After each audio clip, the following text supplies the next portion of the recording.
Noong unang Lunes ng Mayo, habang pinipiga ni Lira ang basahang amoy Zonrox at pinapadaan ang kamay sa malamig na bakal ng bintana, napansin niyang iba ang tunog ng pinto ng isara ni Danilo. Paglabas nito, hindi iyong dating tuklap at mahinang kalansing ng lumang seradura kundi isang mas buo, mas tiyak, mas mabigat na klik, na para bang may inilagay na panibago habang natutulog siya. At kung hindi pa siya napatingin sa makintab na tornilyo sa gilid ng kahoy, baka hindi niya iyon mapansin agad. Napatigil siya, pinunasan ang noo gamit ang likod ng kamay, at sinubukang buksan ang pinto para itapon ang tubig sa kanal. Pero kumabiglang ang hawakan at nanatiling sarado, sa kanya naalala ang sinabi ni Danilo kagabi, iyong parabang kaswal lang. Habang hinihimay ang pritong galunggong, at halos hindi tumitingin sa kaniya, magpapakabit daw siya ng dagdag na lock, kasi hindi naligtas ngayon sa barangay. May mga batang adik na raw, at kung ano-anong nangyayari sa gilid ng kalsada. Noon ay tumango lang si Lira, dahil wala namang masamang tunog sa pag-aalala, at dahil sanay na siyang tanggapin na sa bahay na ito, si Danilo ang unang nag-iisip, si Danilo ang may alam. Si Danilo ang nagdedesisyon, kung alin ang banta, at alin ang hindi. Pero ngayong tanghali, sa maliit nilang inuupahang bahay sa dulo ng eskinita sa may San Isidro, naramdaman niyang may kung anong lumihis, hindi pa sapat para pangalanan, hindi pa matalim para masabing takot. Pero sapat para manigas sandali ang kaniyang dibdib.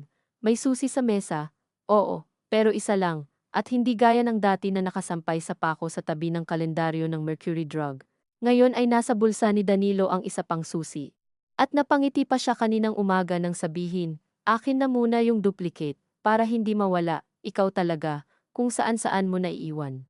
Hindi naman talaga siya nawawalan ng susi. Minsan lang noong nakaraang taon nang sumabit sa bayong habang bumibili siya ng sitaw. Pero hindi na niya itinuwid. Marami ng bagay sa pagsasama nila ang hindi na niya itinutuwid dahil mas mahirap ipaliwanag ang sarili kaysa tumango. At mas pagod ang katawan sa paghawak sa katwiran kapag ang kaharap mo ay may boses na marunong gawing kahihiyan ang kahit anong sagot.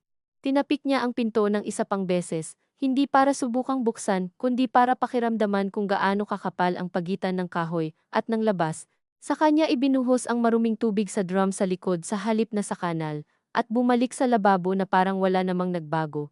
Pero maghapon, sa bawat tunog ng tricycle sa labas, at sa bawat hiyaw ng mga batang naglalaro ng text sa alikabok, ang alam niyang labas ay naging isang bagay na hindi na niya basta mapuntahan. Hindi naman unang beses na may ginawa si Danilo na ipinakitang para sa ikabubuti niya rin.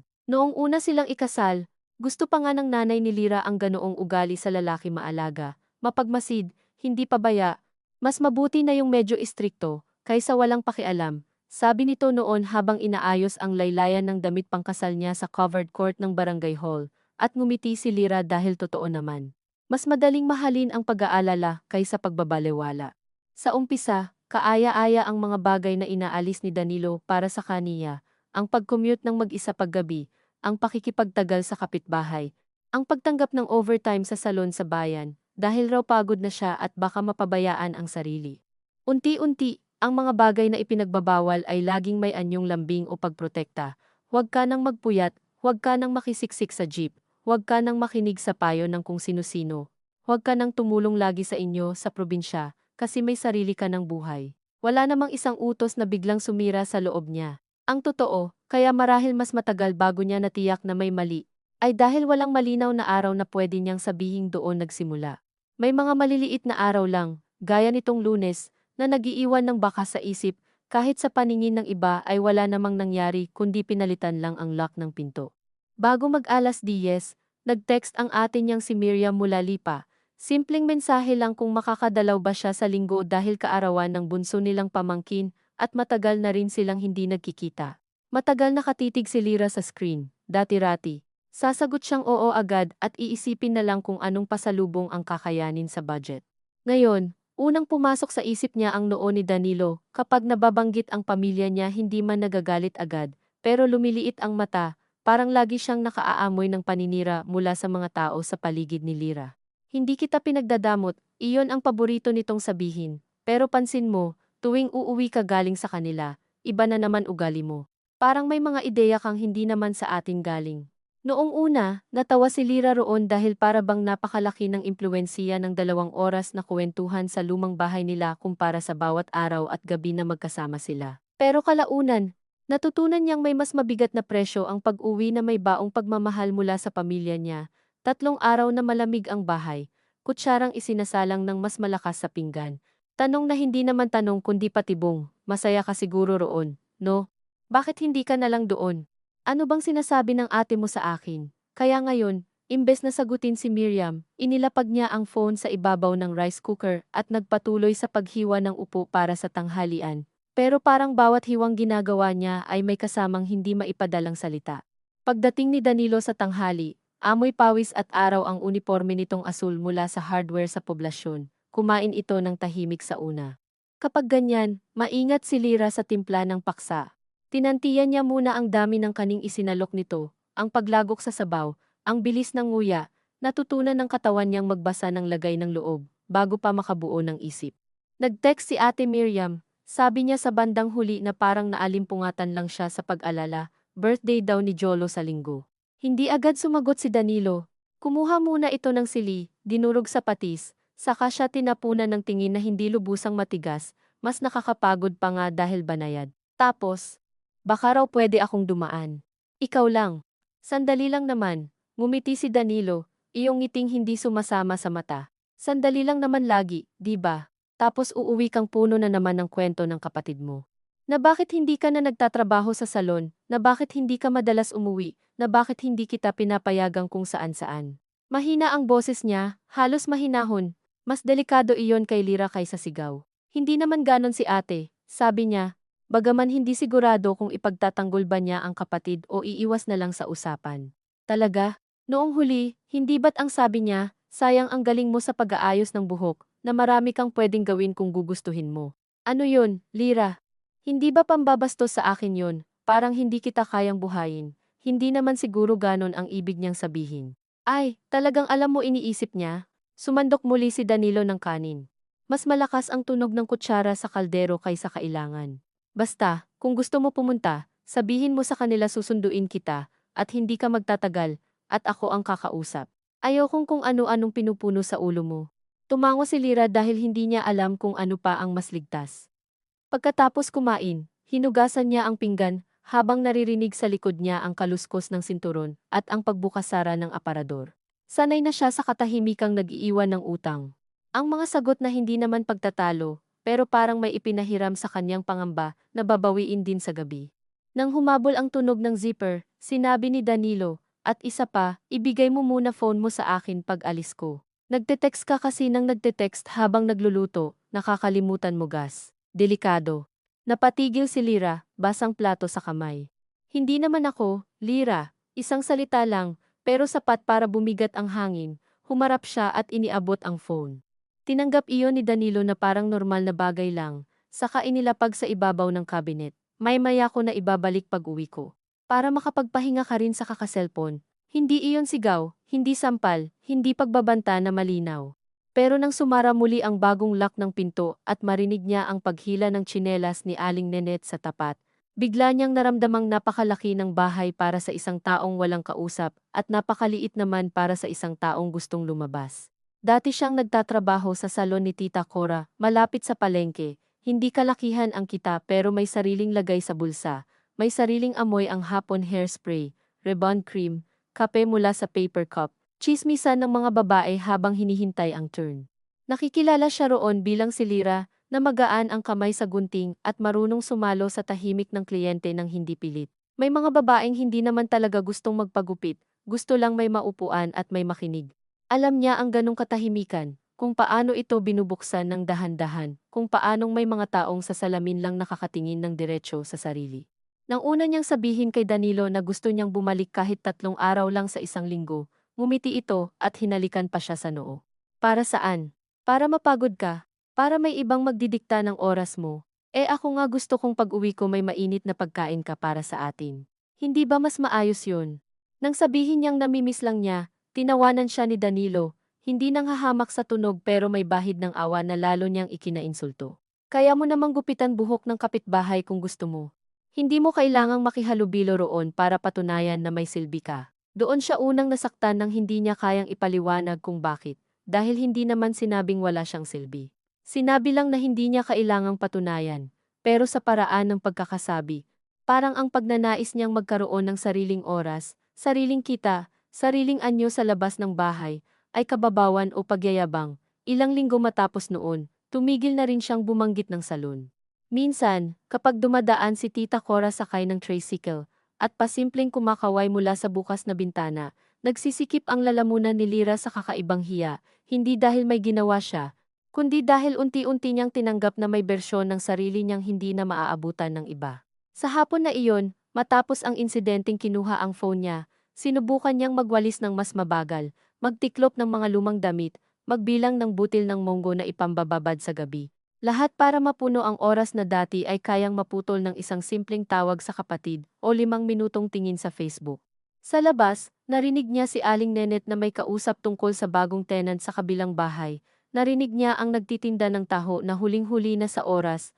Narinig niya ang ulan na biglang pumatak at saka agad ding tumigil na parang may nag-abot lang ng paalala sa bubong na yero. Sa bawat tunog, pakiramdam niya may mundo roon na umaandar kahit hindi siya sumasali. Maya-maya, lumapit siya sa bintana at nakita ang sarili sa salamin ng lumang aparador payat ng kaunti kaysa dati, buhok na madalas nakapusod na lang, balikat na tila laging nakahanda. Hindi naman siya malungkot sa paraang madali, hindi rin siya nasa binggit ng pag-iyak. Ang totoo, mas mahirap dahil may mga araw pa ring natatawa siya sa biro ni Danilo, may mga gabing kinakapa siya nito na may lambing sa kamay at tinatanong kung pagod siya. May mga umagang ipinagtitira siya ng pinakamasarap na bahagi ng danggit. Ang problema, marunong ang kabaitan nitong dumating pagkatapos ng mga araw na pinapaliit siya, kaya kapag naiisip niyang baka may mali, may dumarating ding alaala na pwedeng ikatuwiran ng isip, pagod lang siya. Stress lang sa trabaho, mahal ka naman. Hindi ka sinasaktan, masyado ka lang sensitibo, baka tama siya at nadadala ka ng mga opinyon ng iba. Hindi naman laging may pasa para masabing may nangyayaring marahas. Minsan, sapat na iyong paraan ng pagtitig sa iyo kapag may gusto kang sabihin para kusa kang manahimik bago pa makabuo ng pangungusap. Noong gabing iyon, umuwi si Danilo na may dalang kalahating kilong manok at isang maliit na supot ng lanzones, paborito niya. "Oh, para sa'yo," sabi nito na parang walang nangyari sa tanghali. Ibinigay rin nito ang phone niya pagkahubad ng sapatos. "Ayan, hindi naman kita pinagdadamutan." Pinilit ngumiti ni Lyra at tinanggap ang phone na parang mainit. May 3 missed call si Miriam at 2 mensahe. "Uy, tuloy ka ba?" At sumagot ka naman, nag-aalala si nanay, bago pa siya makapag-isip ng isasagot. Sumilip si Danilo mula sa kusina at sinabing, "Sabihin mo sa linggo tayo pupunta saglit. Ako na bahala." Naroon na naman ang salitang tayo na sa ibang bibig ay maaaring lambing, pero sa kanila'y may kahulugang bantay. Sumagot si Lyra ng sige, "Ate, pupunta po kami sandali sa linggo." At nang pindutin niya ang send, pakiramdam niya may maliit na bahagi ng loob niyang matagal nang gusto pang kumilos mag-isa ang kusang umurong. Sa sumunod na mga araw, naging mas maingat si Danilo sa paraan ng pag-aasikaso sa kaniya, o marahil mas napansin lang ni Lyra ang padron dahil may naipong pagod na hindi na niya maikubli sa sarili. Martes ng umaga, tinanong siya nito kung bakit suot niya ang luma niyang blouse na medyo masikip sa dibdib. "Saan ka pupunta? Maglalaba lang sa likod. Bakit kailangan ganyan pa damit mo? Kita ka ng mga tao." Tumawa siya ng mahina, sinubukang gawing biro. "Mga kapitbahay lang naman." Ano ngayon? Hindi ba pwedeng mag-ingat? Wala namang masamang salita roon kung pakinggan, pero ipinatong ni Danilo ang kamay sa balikat niya at bahagyang pinisil, sapat para maramdaman niyang hindi iyon mungkahi. Nagpalit siya ng oversized na t-shirt na kupas na ang print. Miyerkules, nilinis niya ang lumang kahon ng mga nail polish at gunting niya mula sa salon at binalak sanang ayusin, baka sakaling may magpagupit na kapitbahay sa Sabado. Nang makita iyon ni Danilo, sinipa nito ng bahagya ang kahon papaloob sa ilalim ng kama. "Ano na naman yan? Akala ko ba tapos na tayo sa luho mong ganyan?" Luho! Matagal bumaon sa kaniya ang salitang iyon. Hindi niya kayang sabihin kung bakit mas masakit ang luho kaysa walang kwenta. Marahil dahil sa luho, nagmumukhang kahiya-hiya ang isang bagay na minahal mo. Sayang kasi, mahina niyang sabi, "Maayos pa naman. Kung gusto mo talaga kumita, ako na lang magbibigay sa'yo. Sabihin mo kailangan mo, huwag ka nang gumagawa ng dahilan para may makapunta rito kung sino-sino." Hindi na siya sumagot. Nang gabing iyon, habang nagbabalat siya ng bawang, naalala niya bigla ang tatay niyang lasenggo noon sa Batangas, na kapag mainit ang ulo ay pinapagalitan ang nanay niya sa harap nilang magkakapatid, dahil lang maalat ang sinaing o na-late ng balik ang sukli sa palengke. Bata pa siya noon at sabi niya sa sarili, hinding-hindi siya titira sa bahay na kailangan niyang hulaan ang timpla ng isang lalaki para maging payapa ang gabi. Matagal na siyang naniniwalang iba si Danilo dahil hindi ito umiinom ng sobra, hindi nagsusugal, hindi nawawala ng ilang araw, hindi nanununtok sa pader sa harap niya. Ngunit habang pinagmamasdan niya ang mga bawang sa sangkalan, napansin niyang pareho ang kilos ng katawan niya noon at ngayon ang marahang paglakad, ang pagpili ng ligtas na salita, ang pakikinig sa yabag, ang pag-aaral sa hingal ng isang tao, bago magtanong. Ibang uri lamang ng unos, sabi niya sa sarili, pero unos pa rin. Sabado ng hapon, dumaan si Aling Nenet para manghiram ng toyo. Nagkapalitan sila ng ilang pangkaraniwang salita sa may pintuan habang nasa trabaho si Danilo. Nabanggit ni Aling Nenet, hindi naman tsismosa, kundi iyong uri ng matandang mahilig lang magsalita para hindi marinig ang sariling katahimikan na matagal na niyang hindi nakikitang lumalabas si Lira. Dati lagi kang may bitbit na suklay at blower, di ba? Galing ka salon noon, sabi nito. Oo nga po, wala na ngayon, sagot ni Lira, pinipilit na magaan ang boses. Sayang, ang husay mo pa naman. Yung apo ko, ikaw lang gusto maggupit. Ngumiti siya, pero bago pa siya makasagot, napansin niyang nakabukas ng kaunti ang bintana ng bahay at bigla siyang kinabahan ng wala namang dahilan. Parang may anumang ordinaryong usapan na pwedeng magmukhang reklamo sa maling tainga. Mabilis niyang ibinigay ang toyo at nagsabing may iniluluto pa siya, bagaman wala naman. Nang gabing iyon, pag-uwi ni Danilo, unang tanong nito habang naghuhubad ng sapatos, may pumunta ba rito, napatitig si Lira. Si Aling Nenet, nang hiram ng toyo, ano na pag-usapan? Wala naman, ganon lang. Anong ganon lang? Ibinaba nito ang isang kilay. Hindi pa sigaw, hindi ring galit sa malinaw na paraan, pero naroon ang panggigipit ng paulit-ulit na paghahanap sa isang bagay na baka hindi mo naman alam na hinahanap. Tinanong niya lang kung bakit hindi na ako sa salon. At anong sinabi mo? Sabi ko wala na, ganoon lang. Natahimik siya. Bakit, may sinabi ka bang masama tungkol sa akin? Wala. Sigurado ka? Oo. Lumapit si Danilo, inamoy ang buhok niya na parang nakikipaglaro, pero ang kamay sa batok niya ay may bigat. Lira, alam mo namang ayokong nagmumukha akong masama sa mga tao. Ang dali-daling magsalita ng babae kapag nabuburyong sa bahay. Mamaya kung ano-ano na iniisip ng mga kapitbahay. Hindi ko naman kayo sinisiraan, di mabuti. Hinalikan siya nito sa noo, saka umupo para maghapunan na parang natapos na ang usapan. Ngunit mula noon, tuwing may maririnig siyang boses sa tapat, kusa na siyang lumalayo sa pinto. Linggo ng umaga, maaga siyang nagising dahil sa tunog ng plansa ni Danilo. Bihira itong mag-ayos ng ganoon kaaga maliban kung may okasyon. Pagsilip niya, nakaayos na sa kama ang polo nitong kulay cream at ang maliit na kahon ng cake na binili nito sa bakery sa kanto. Bilisan mo, sabi nito, ayokong inaabot tayo ng tanghali roon. Kaarawan ng pamangkin niya, pero ang pakiramdam niya ay may exam siyang parating. Sa biyahe sakay ng jeep papuntang terminal, tahimik si Danilo. Pinagmasdan ni Lira ang mga tao sa labas, mga tindera ng suman, estudyanteng nakatayo sa gilid ng kalsada, isang babae sa tapat ng simbahan na may hawak na rosas at tila may hinihintay. Minsan, kapag nakikita niya ang mga ganitong ordinaryong buhay, naiinggit siya hindi sa saya kundi sa direksyon. May mga taong ang pagpunta sa kapamilya ay pagpunta lang. Sa kaniya, parang laging may daladalang pagsusulit ang bawat pagbisita. Pagdating nila sa bahay ng nanay niya, sumalubong agad ang amoy ng nilagang saging at spaghetti, ang ingay ng pamangkin, ang mabilis na yakap ni Miriam na medyo natigil nang makita si Danilo sa likod niya.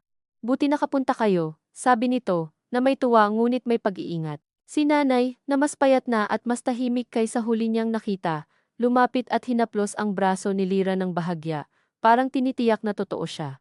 Nangitim ka, sabi nito, at ngumiti. Init sa inyo. Mainit po talaga, sagot ni Lira. Ayaw niyang yakapin ng matagal ang nanay niya dahil alam niyang nararamdaman ni Danilo ang anumang hindi nito kasama. Umupo sila sa sala. Si Danilo ang unang nagkwento, una sa trabaho, saka sa presyo ng mga materyales sa hardware, saka sa traffic. Kapag may tanong kay Lira, siya ang sumasagot minsan, bago pa siya makabuka ng bibig. Hindi na yan bumabalik sa salon, nagpapahinga muna, sabi nito nang banggitin ni Tio Romy ang dating trabaho niya. Mas okay na sa bahay para maalagaan ang sarili.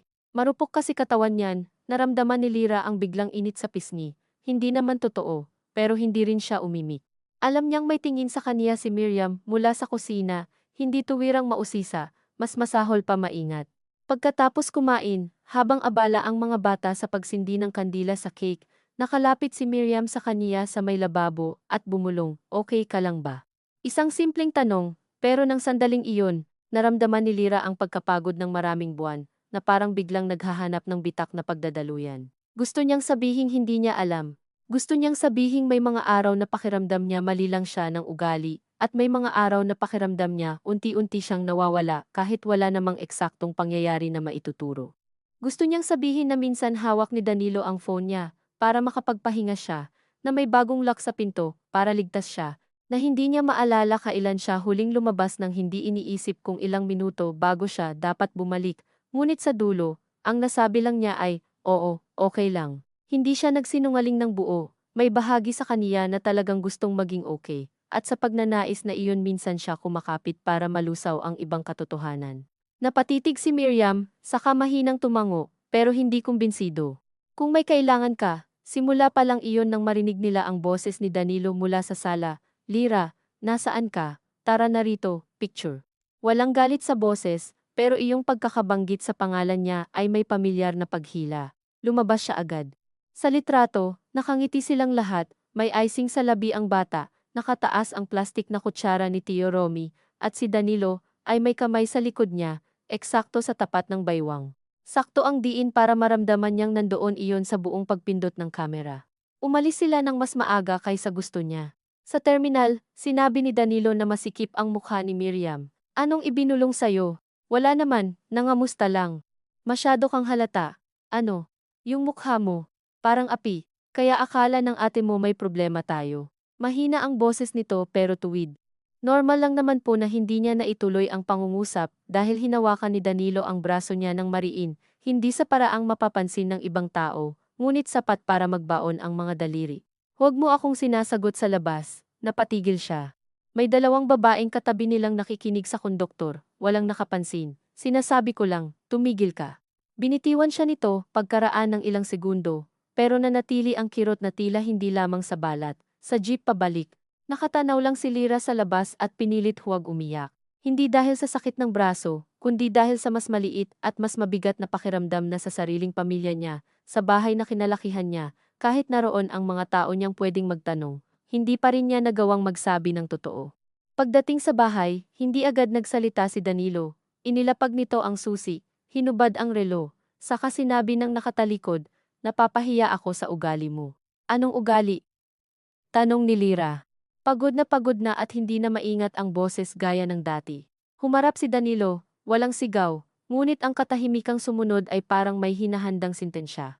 "Yung pagdadala mo ng problema natin sa pamilya mo, yung tingin mo sa akin kanina, para bang may ginagawang masama sa'yo, ano bang gusto mong palabasin? Wala akong pinalalabas." "Talaga? Eh bakit parang may lihim kayong usapan ng ate mo?" Nangamusta lang siya, at kailangan bumulong. Natahimik si Lyra. Hindi dahil may sagot si Danilo, kundi dahil alam niyang anumang sagot, magagamit, lumapit ito, kinuha ang phone niya sa ibabaw ng mesa, saka inilagay sa bulsa. "Akin muna ito ulit." "Bakit?" Lumabas sa bibig niya bago niya mapigilan ang sarili. Napakaliit na salita, ngunit sa sandaling iyon, parang may nabasag na manipis na salamin sa pagitan nila. Dahan-dahang ngumiti si Danilo, hindi masaya kundi may pagtatakang malamig. "Bakit? Ako pa tatanungin mo ng bakit. Pagkatapos ng pinapakita mo sa mga tao, hindi ko naman kayo, hindi mo ako ano." Isang hakbang pa. Napaatras si Lyra hanggang dumikit ang likod niya sa lamesita ng altar, kung saan may maliit na rebulto ng Santo Niño at kupas na bulaklak na plastik. "Hindi ko kayo pinapahiya," mahina niyang sabi. "Hindi mo ba?" Sa unang pagkakataon sa matagal na panahon, itinulak ni Danilo ang balikat niya, hindi malakas, hindi iyong babagsak siya, pero sapat para umalog ang katawan niya, at kumalansing ang frame ng lumang retrato sa lamesita. Pareho silang napatigil sa tunog. Maging si Danilo ay tila saglit na nagulat sa sarili, ngunit ang gulat na iyon ay hindi nauwi sa paghingi ng tawad. Nauwi ito sa mas mababang tinig, "Huwag mo akong tinutulak sa ganyan, Lyra." Parang siya pa ang may gawa, parang may puwersang nanggaling sa kaniya.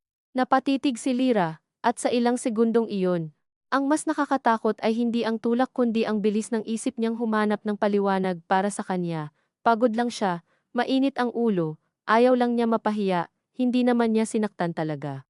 Alam niyang iyon din ang landas na tinahak ng nanay niya noon, ang paggawa ng mga maliliit na tulay para makatawid sa araw-araw nang hindi inaamin na sa ilalim ng tulay ay rumaragasa na ang tubig. Pasensya na, sabi ni Lyra, at hindi niya alam kung para saan iyon sa tanong niyang bakit. Sa bumulong na pag-uusap, sa mukha niya sa litrato, o sa hindi niya magawang maging payapa sa loob ng sariling katawan. Bumuntong hininga si Danilo at umurong ng kaunti. Gusto ko lang naman maayos tayo, sabi nito, at iyon ang pinakamapanganib na pangungusap sa lahat dahil halos kapareho nito ang pangungusap ng mga lalaking pinaniniwalaang mapagmahal. Pero hindi ka marunong makontento, laging may butas, laging may ibang tao, pamilya mo, kapitbahay, dating trabaho. Kailan ba magiging sapat ako sa'yo? Napatitig si Lyra. Hindi niya inaasahang siya ang magiging may kasalanan sa kulang na ito. Ngunit naroroon na, nakalatag na sa pagitan nila ang lumang pain, ang takot na baka totoo ngang hindi siya marunong makontento, na baka ang pananabik niya sa ina, sa kapatid, sa dating trabaho, sa simpleng paglabas ng walang paliwanag, ay anyo lang ng pagiging mapaghanap na pwedeng ituring na kawalan ng utang na loob. Umupo si Danilo sa gilid ng kama at tinapik ang espasyo sa tabi niya. Halika rito, ayaw sana ni Lyra, ngunit may mga sandaling ang pagtanggi ay parang paglagay ng posporo sa tuyong damo. Umupo siya. Hinaplos ni Danilo ang braso niyang kanina'y hinawakan sa terminal. Marahang-marahan, saka sinabi, tingnan mo, nangingitim na, sabi ko kasi sayo, marupok ka. Konting diin lang. Para bang katawan niya ang may depekto, hindi ang kamay nitong humigpit. Naramdaman ni Lyra ang lamig na umakyat sa likod niya. Hindi siya sumagot, ipinatong ni Danilo ang ulo sa balikat niya, ang bigat nito pamilyar na pamilyar, halos anyong paghingi ng pahinga. Ayoko lang mawala ka sa akin, bulong nito. Hindi mo naiintindihan, no, kapag pakiramdam ko hinihila ka nila palayo, parang ako yung ginagawang masama kahit gusto ko lang protektahan ka. Noon, ilang taon na ang nakalipas, maaaring natunaw si Lyra sa ganitong pagtatapat. Ngayon, may isa ng maliit at matigas na bagay sa loob niya, na hindi na basta natitinag ng lambing pagkatapos ng hapdi. Hindi pa iyon lakas, hindi pa iyon pasiya, pero hindi na rin iyon dating pagpayag. Nang gabing iyon, pagkatapos niyang maligo at mahiga sa gilid ng kama, matagal siyang gising habang katabi si Danilo na mahimbing na ang tulog. Naririnig niya ang bentilador na sablay ang ikot, ang tahol ng aso sa kabilang kanto, ang motor na humaharurot sa highway na malayo ngunit umaabot ang ugong. Dahan-dahan niyang hinipo ang braso niyang may bahagyang markang papalalim pagsapit ng umaga. Hindi iyon pasa na dramatic, hindi rin maitatanggi sa isang tingin. Maaari niyang sabihin bukas na nasagi lang siya sa pinto. Maaari niyang sabihin sa sarili na minsan lang naman. Ngunit ang hindi niya maitanggi ay ang katahimikang naiwan sa kaniya, matapos ang buong araw, ang pakiramdam na may isang pintong matagal ng paliit, at ngayong gabi, sa unang pagkakataon, hindi na niya kayang magkunwaring hindi niya iyon nakikita. Hindi pa niya alam ang gagawin, hindi pa niya alam kung kanino magsasabi, o kung may sasabihin ba siya. Hindi pa niya kayang iharap sa sariling isip ang salitang kinatatakutan niyang baka totoo. Pero habang nakatingin siya sa kisame at pinakikinggan ang paghilik ni Danilo na payapa, na para bang wala namang nabago sa mundo, naisip niya ng malinaw at halos walang emosyon, na iyon marahil ang pinaka nakakatakot sa lahat. Ang kakayahan ng bahay na manahimik pagkatapos mong matakot, at ang kakayahan ng taong mahal mo na magmukhang pahinga sa mismong lugar na unti-unti kang tinuturuan kung paano mawala. Nang sumunod na umaga, maaga siyang nagising hindi dahil sa ingay kundi dahil sa uri ng katahimikang masyadong buo, iyong para bang may nakatinging mabuti sa loob ng bahay, kahit wala namang ibang gising.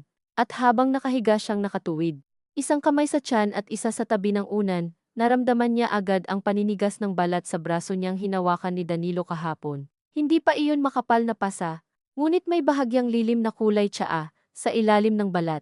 Sapat para magbalik sa kaniya ang terminal, ang pagkakahawak, ang maikling tulak sa harap ng altar, ang paraan ng boses nitong tila siya pa ang nagtulak sa bagay na nangyari.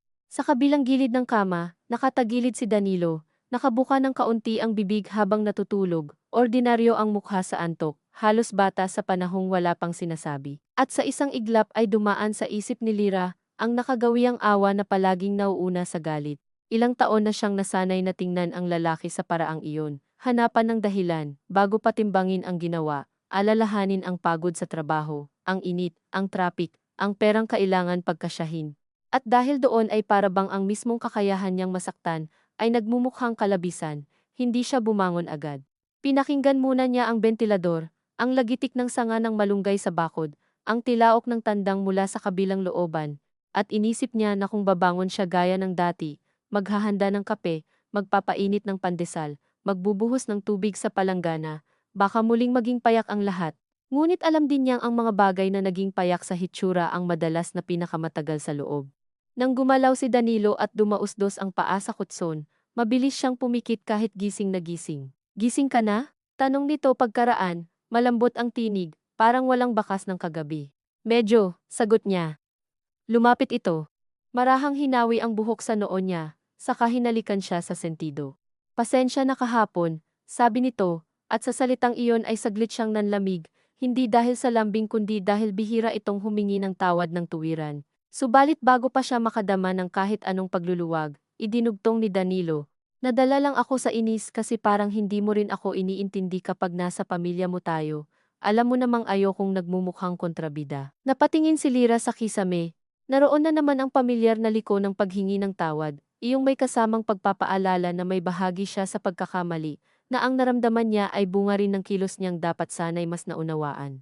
Hindi ko po sinasadya, sabi niya, at ang po ay lumabas sa bibig niya ng kusa, gaya ng lumalabas ito kapag nais niyang palamigin ang usapan at paliitin ang sarili sa loob ng pangungusap. Alam ko, sabi ni Danilo. Kaya nga sinasabi ko sa'yo, tayo lang dapat ang nagkakaintindihan. Kapag marami kasing nakikisawsaw, lumalaki ang problema, bumangon ito at nagsuot ng sando.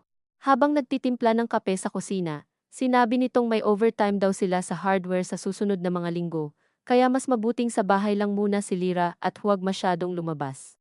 Lalo na ngayon, mainit ulo ko sa trabaho. Ayoko ng dagdag stress, kaswal ang tono ngunit malinaw ang bilin. Tumango lang siya habang hinihiwa ang pandesal at naramdaman niya ang unang munting pagbabago sa loob. Hindi pa pasiya, hindi pa pagtutol, ngunit isang mapaklang pagod sa paulit-ulit na pagdadala sa kaniya bilang dagdag o bawas sa katahimikan ng ibang tao. Pagkaalis ni Danilo, inilapag niya ang tasa sa lababo at tinitigan ang pinto. Nasa bulsa nito ang duplicate na susi, nasa kaniya ang natirang isa. Maaari naman pala siyang lumabas. Ang totoo, wala siyang balak tumakas o gumawa ng kung anong dakila. Nais lang niyang bumili ng suka sa tindahan o tumayo man lang sa may kanto nang hindi nagpapaalam. Ngunit ilang minuto siyang nakatayo roon na tila may nakaharang na di nakikitang tali sa dibdib niya. Ang kapangyarihan, naisip niya nang walang salitang ganoon sa isip, ay maaaring magsimula sa pinto ngunit mas matagal tumira sa katawan. Sa huli, hindi siya lumabas. Naglaba siya ng kumot, naglinis ng bentilador, nagbabad ng munggo para sa gabi. Sa pagitan ng mga gawaing iyon, paulit-ulit bumabalik sa kaniya ang boses ni Miriam sa may lababo. Okay ka lang ba? Napakasimpleng tanong. Ngunit ngayon ay may bigat itong hindi niya nabuhat kahapon. Bandang 11:00, nag-vibrate ang phone niya. Si Miriam. Hindi niya sinagot agad, tinitigan muna niya ang pangalan sa screen hanggang kusang tumigil ang tunog. Maya-maya'y may mensahe, tumawag ka kung pwede, kumirot ang sikmura niya. Hindi dahil sa takot sa kapatid kundi dahil may bahagi sa kaniya na hindi handa marinig ang sarili kung sakaling magsabi siya ng totoo. Sa mga nakaraang taon, nagkaroon ng ugali si Lira na ayusin muna ang loob bago humingi ng saksi, na para bang kailangan niyang linisin ang kalituhan para maging karapat-dapat ikwento. Ngunit paano malilinis ang isang bagay na araw-araw kang nililito? Noong hapon ding iyon, habang inilalagay niya sa alambre ang basang kumot, narinig niyang may sumipol mula sa tapat. Si Aling Nenet pala, may hawak na maliit na lalagyan. Oh, Lira, soli ko yung toyo kahapon, sabi nito. Lumapit siya sa bintana sa gilid at inabot ang lalagyan sa pagitan ng mga bakal. Salamat po. Kamusta ka na? Medyo matamlay ka kahapon. Okay lang po, napagod lang. Tumango ang matanda, ngunit hindi agad umalis. Nag-aalala lang ako, kasi parang bihira ka na talagang makita. Walang mali siya ang sinabi, ngunit ramdam ni Lira ang lumang reflex na magsara. Nasa bahay lang po. Oo nga. Pero hindi naman masama minsan ikukuha mo ng hangin sarili mo. Napangiti si Lira ng bahagya, hindi sa sinabi kundi sa paraang may mga taong kaya kang kumustahin nang hindi ka agad ginagawang salarin sa sarili mong pagod. Sige po, minsan, sabihin mo sa akin kung gusto mo sumama sa palengke. Maaga ako bukas. Muntik na siyang tumango agad, ngunit naalala niya ang overtime ni Danilo. Ang posibilidad na maaga itong makauwi, ang tanong na saan ka galing, sino kasama mo, bakit hindi ka nagsabi? Tingnan ko po. Ikaw, sabi ni Aling Nenet, saka umalis na. Buong maghapon, ang alok na iyon sumama sa palengke, ay umikot sa isip niya, na para bang hindi simpleng pamamalengke kundi pagsubok sa isang bagay na matagal na niyang hindi ginagamit. Ang karapatang lumabas, dahil gusto niya lang, kinagabihan, mabait si Danilo. May dala itong hopya mula sa bakery at ikinuwento pa ang isang customer na nagkamali ng sukli. Tumawa pa sila sa hapag, nang ikwento nitong nag-away ang dalawang delivery boy, dahil sa maling tornilyo. Sa ibang gabi, sapat na ang mga ganitong oras para mapakalma si Lira at sabihing marahil hindi niya dapat palakihin ang nangyari.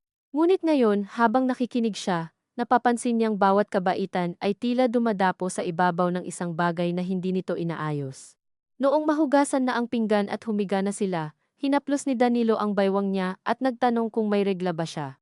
Wala pa, sagot niya. Natahimik ito sandali bago bumulong. Dapat siguro mag-anak na tayo para mabawasan pag-iisip mo sa kung ano-ano.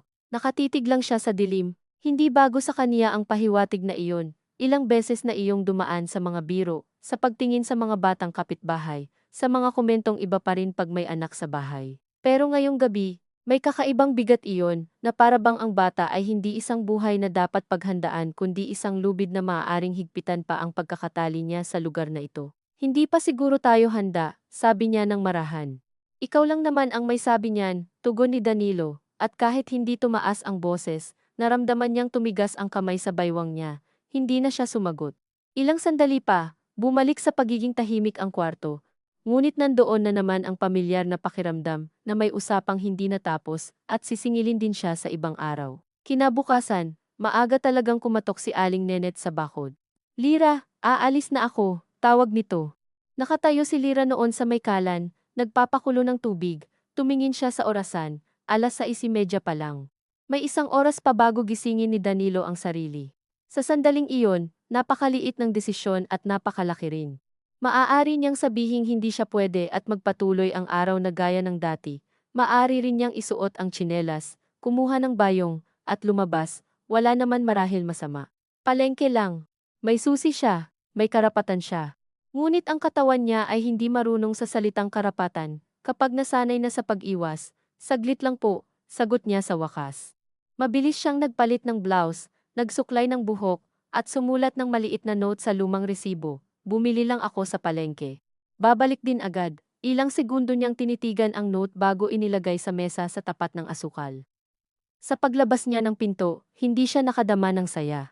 Ang naramdaman niya ay hiya, na para bang may ninanakaw siyang oras mula sa isang taong hindi naman may-ari nito. Maaga pa, malamig pa ang simoy sa eskinita. May mga lalaki nang nagkakape sa tindahan, may isang batang umiiyak habang sinusuotan ng uniporme, may amoy ng sinanggag at usok ng uling, habang naglalakad siya sa tabi ni Aling Nenet.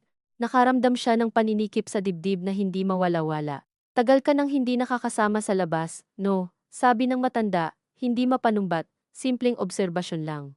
Oo nga po, minsan mabuti rin yan, nabubulok ang isip sa bahay. Natawa siya ng mahina, ngunit may kirot sa katotohanan.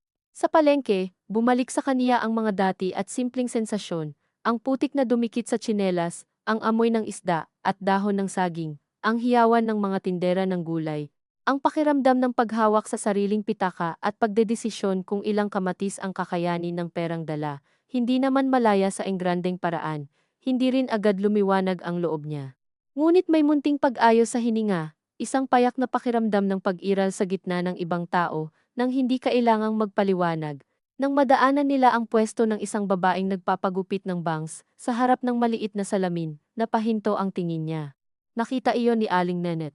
"Namiss mo no?" tanong nito. Napakagat siya sa labi at tumango. "Ang gaan ng kamay mo noon. Kapag gusto mo, magpagupit ako sa'yo minsan. Wala na po akong gamit na maayos. Di unti-unti, hindi naman kailangang isang bagsakan." Napakaliit ng usapang iyon, ngunit sa buong umagang iyon ang unang salitang dumampi sa kanya na hindi nag-aatas kung anong dapat niyang bitawan para maging payapa. Sa pag-uwi nila, bumigat muli ang katawan niya habang papalapit sa bahay. Bukas ang pinto. Nandoon na si Danilo, nakatayo sa may mesa, hawak ang note. "Ang aga mo," sabi niya. At alam niyang mali agad ang unang sinabi dahil may pagtatakang hindi nakatago. "Saan ka galing?" "Sa palengke po, sumama ako kay Aling Nenet." Hindi agad sumagot si Danilo, ibinaba nito ang note sa mesa ng maingat, mas maingat kaysa karaniwan. Hindi ka man lang naghintay na magising ako, bumili lang naman ako ng gulay. Hindi iyon ang punto. Huminga ng malalim si Lira. Nag-iwan naman ako ng sulat, napatawa si Danilo ng maikli, walang saya. Ganito na ba tayo? Mag-iiwan ka ng sulat tapos aalis ka na parang border. Hindi ko naman po ibig sabihin, ano bang ibig sabihin mo? Lumapit ito. Wala pang galit sa mukha, ngunit nandoon ang dati ng manipis na anyo ng paninisi. Iyong para bang ang mismong payak mong kilos ay may lihim na agenda. Nag-overtime ako, pagod ako, tapos pagbangon ko wala ka. Ano ba dapat kong isipin? Palengke lang po iyon. At kailangan kay Aling Nenet ka pa sumama. Siya po ang nagyaya. At ikaw sumama agad. Naramdaman niyang dumarating ang pamilyar na kagustuhang umurong, magpasensya, sabihing hindi na mauulit. Ngunit kasabay noon ay may natitirang hininga mula sa palengke, mula sa putik at gulay at amoy ng isda, mula sa katotohanang wala namang masama sa ginawa niya. Maaga pa naman po, babalik din ako agad. Tahimik na napatitig si Danilo sa kaniya. At doon niya napansin na may mga pagkakataong hindi kailangan ng isang tao ang sumigaw para maramdaman mong gusto kanyang itulak pabalik sa dating hulmahan. Alam mo, sabi nito sa huli, kaya ako nag-aalala kasi madali kang impluwensyahan. Ngayon si Aling Nenet, bukas kapatid mo na naman. Kung sino-sino na lang nagsasabi sa'yo kung anong gusto mo. Wala naman po silang huwag mo silang ipagtanggol sa akin. Doon siya natahimik, muli, gaya ng maraming beses na, hindi ang mismong salita ang pinakamabigat, kundi ang pagputol sa karapatan niyang magkaroon ng sariling linaw tungkol sa pakay ng ibang tao. Buong umaga, naging malamig ang bahay, nagluto siya ng sinigang na bangus. Kumain si Danilo ng tahimik. Bago ito umalis sa trabaho, inilapag nito sa mesa ang natirang susi. Itago mo na yan, sabi nito, halos mahinahon na uli. Pero huwag mong sasayangin tiwala ko.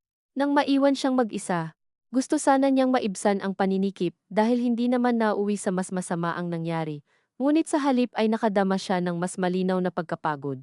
Bawat maliit na pagkilos niya ay tila kailangang bumili muna ng pahintulot, at kahit makuha niya iyon sa dulo, babayaran pa rin niya ng lamig, tingin, o katahimikan. Hapon na nang tumawag uli si Miriam, sinagot niya na sa wakas. Hello, Lira, okay ka lang ba talaga? Bungad agad ng kapatid. Naroon ang ingat, ngunit hindi na umiikot. Napatitig siya sa bintana. Okay lang. Huwag mo akong sagutin ng ganyan. Hindi siya umimik. Sa kabilang linya, narinig niya ang mahinang lagitik ng pinggan. Marahil naghuhugas si Miriam habang tumatawag. Nakita ko braso mo kahapon, sabi nito. Namumula, nasagi lang ako, Lira, marahang pumikit siya.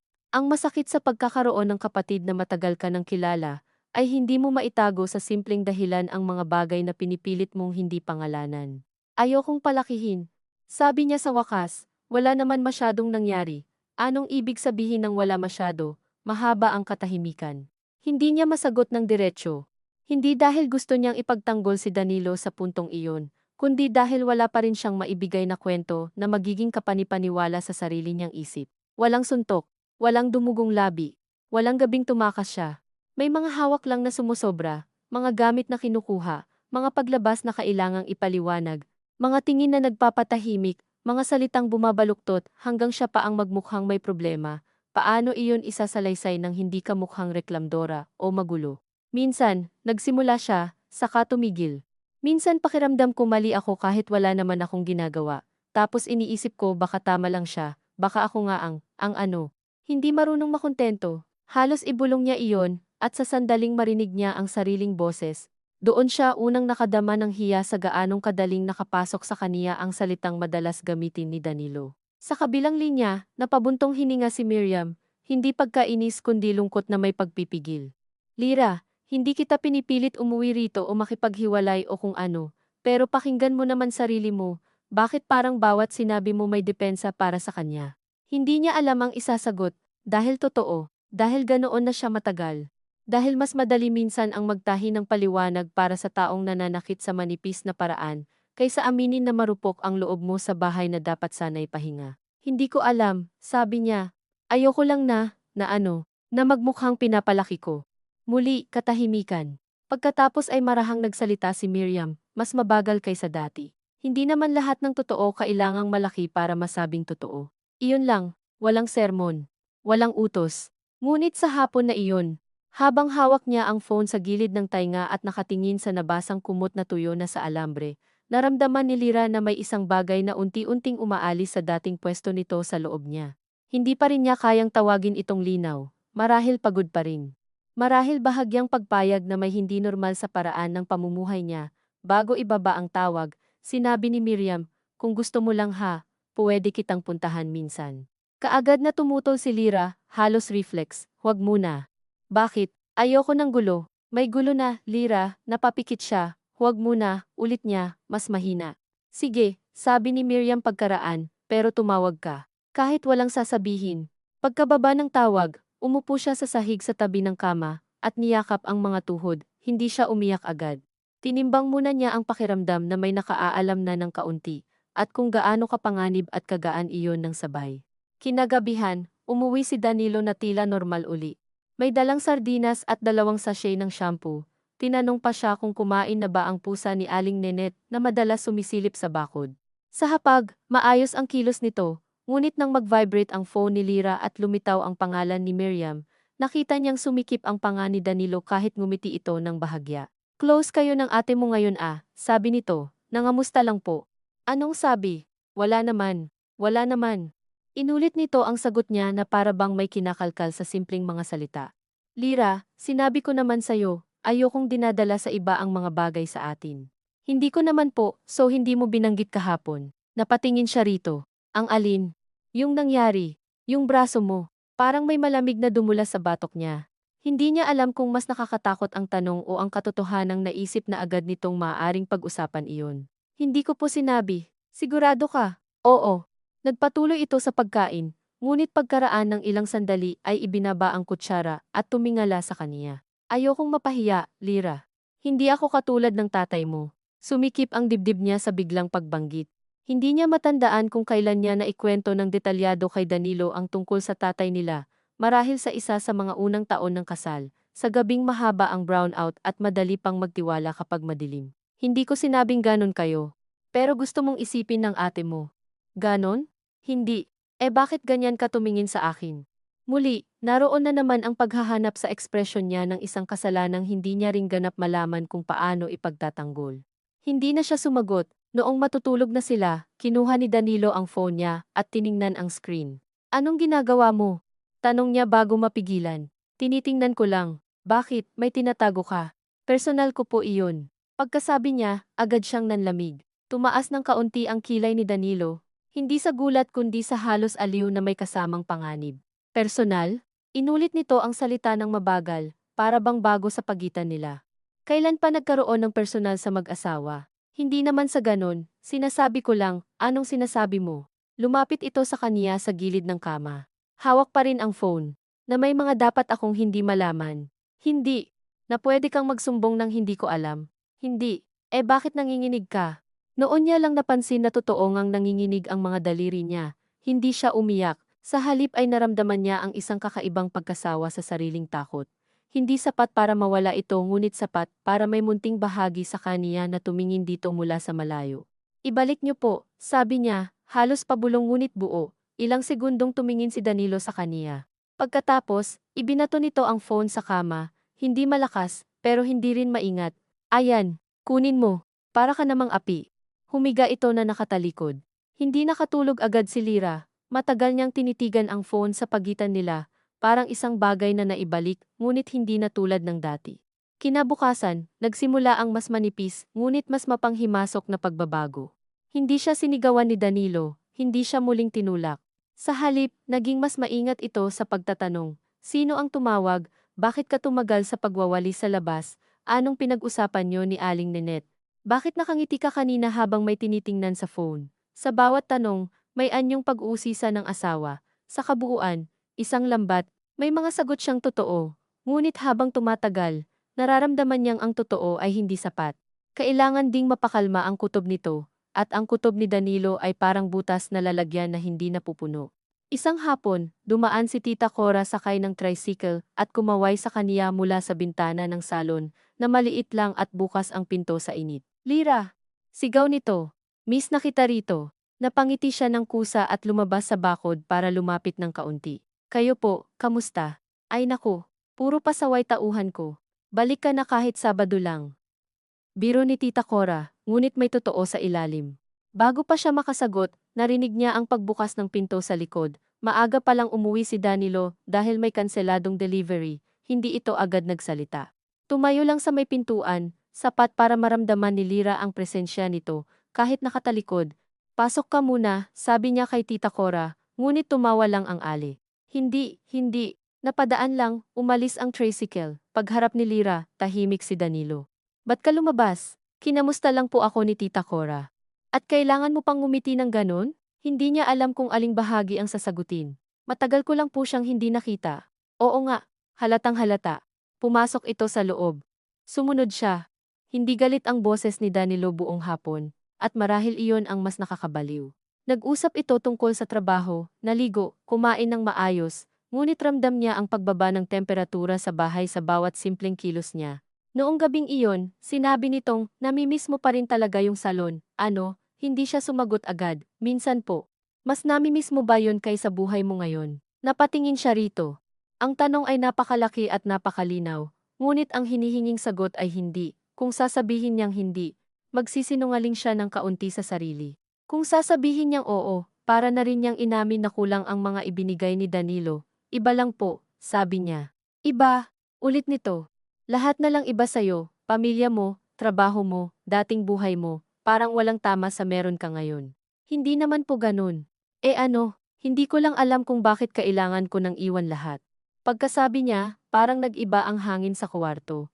Hindi dahil sumigaw si Danilo, sa halip, napakatahimik nito. Iniwan mo ba? Tanong nito sa wakas. O inalagaan kita?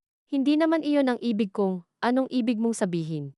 Nakaupo ito sa gilid ng kama, nakapulupot ang mga daliri sa tuhod, kalmado ngunit matalim ang titig.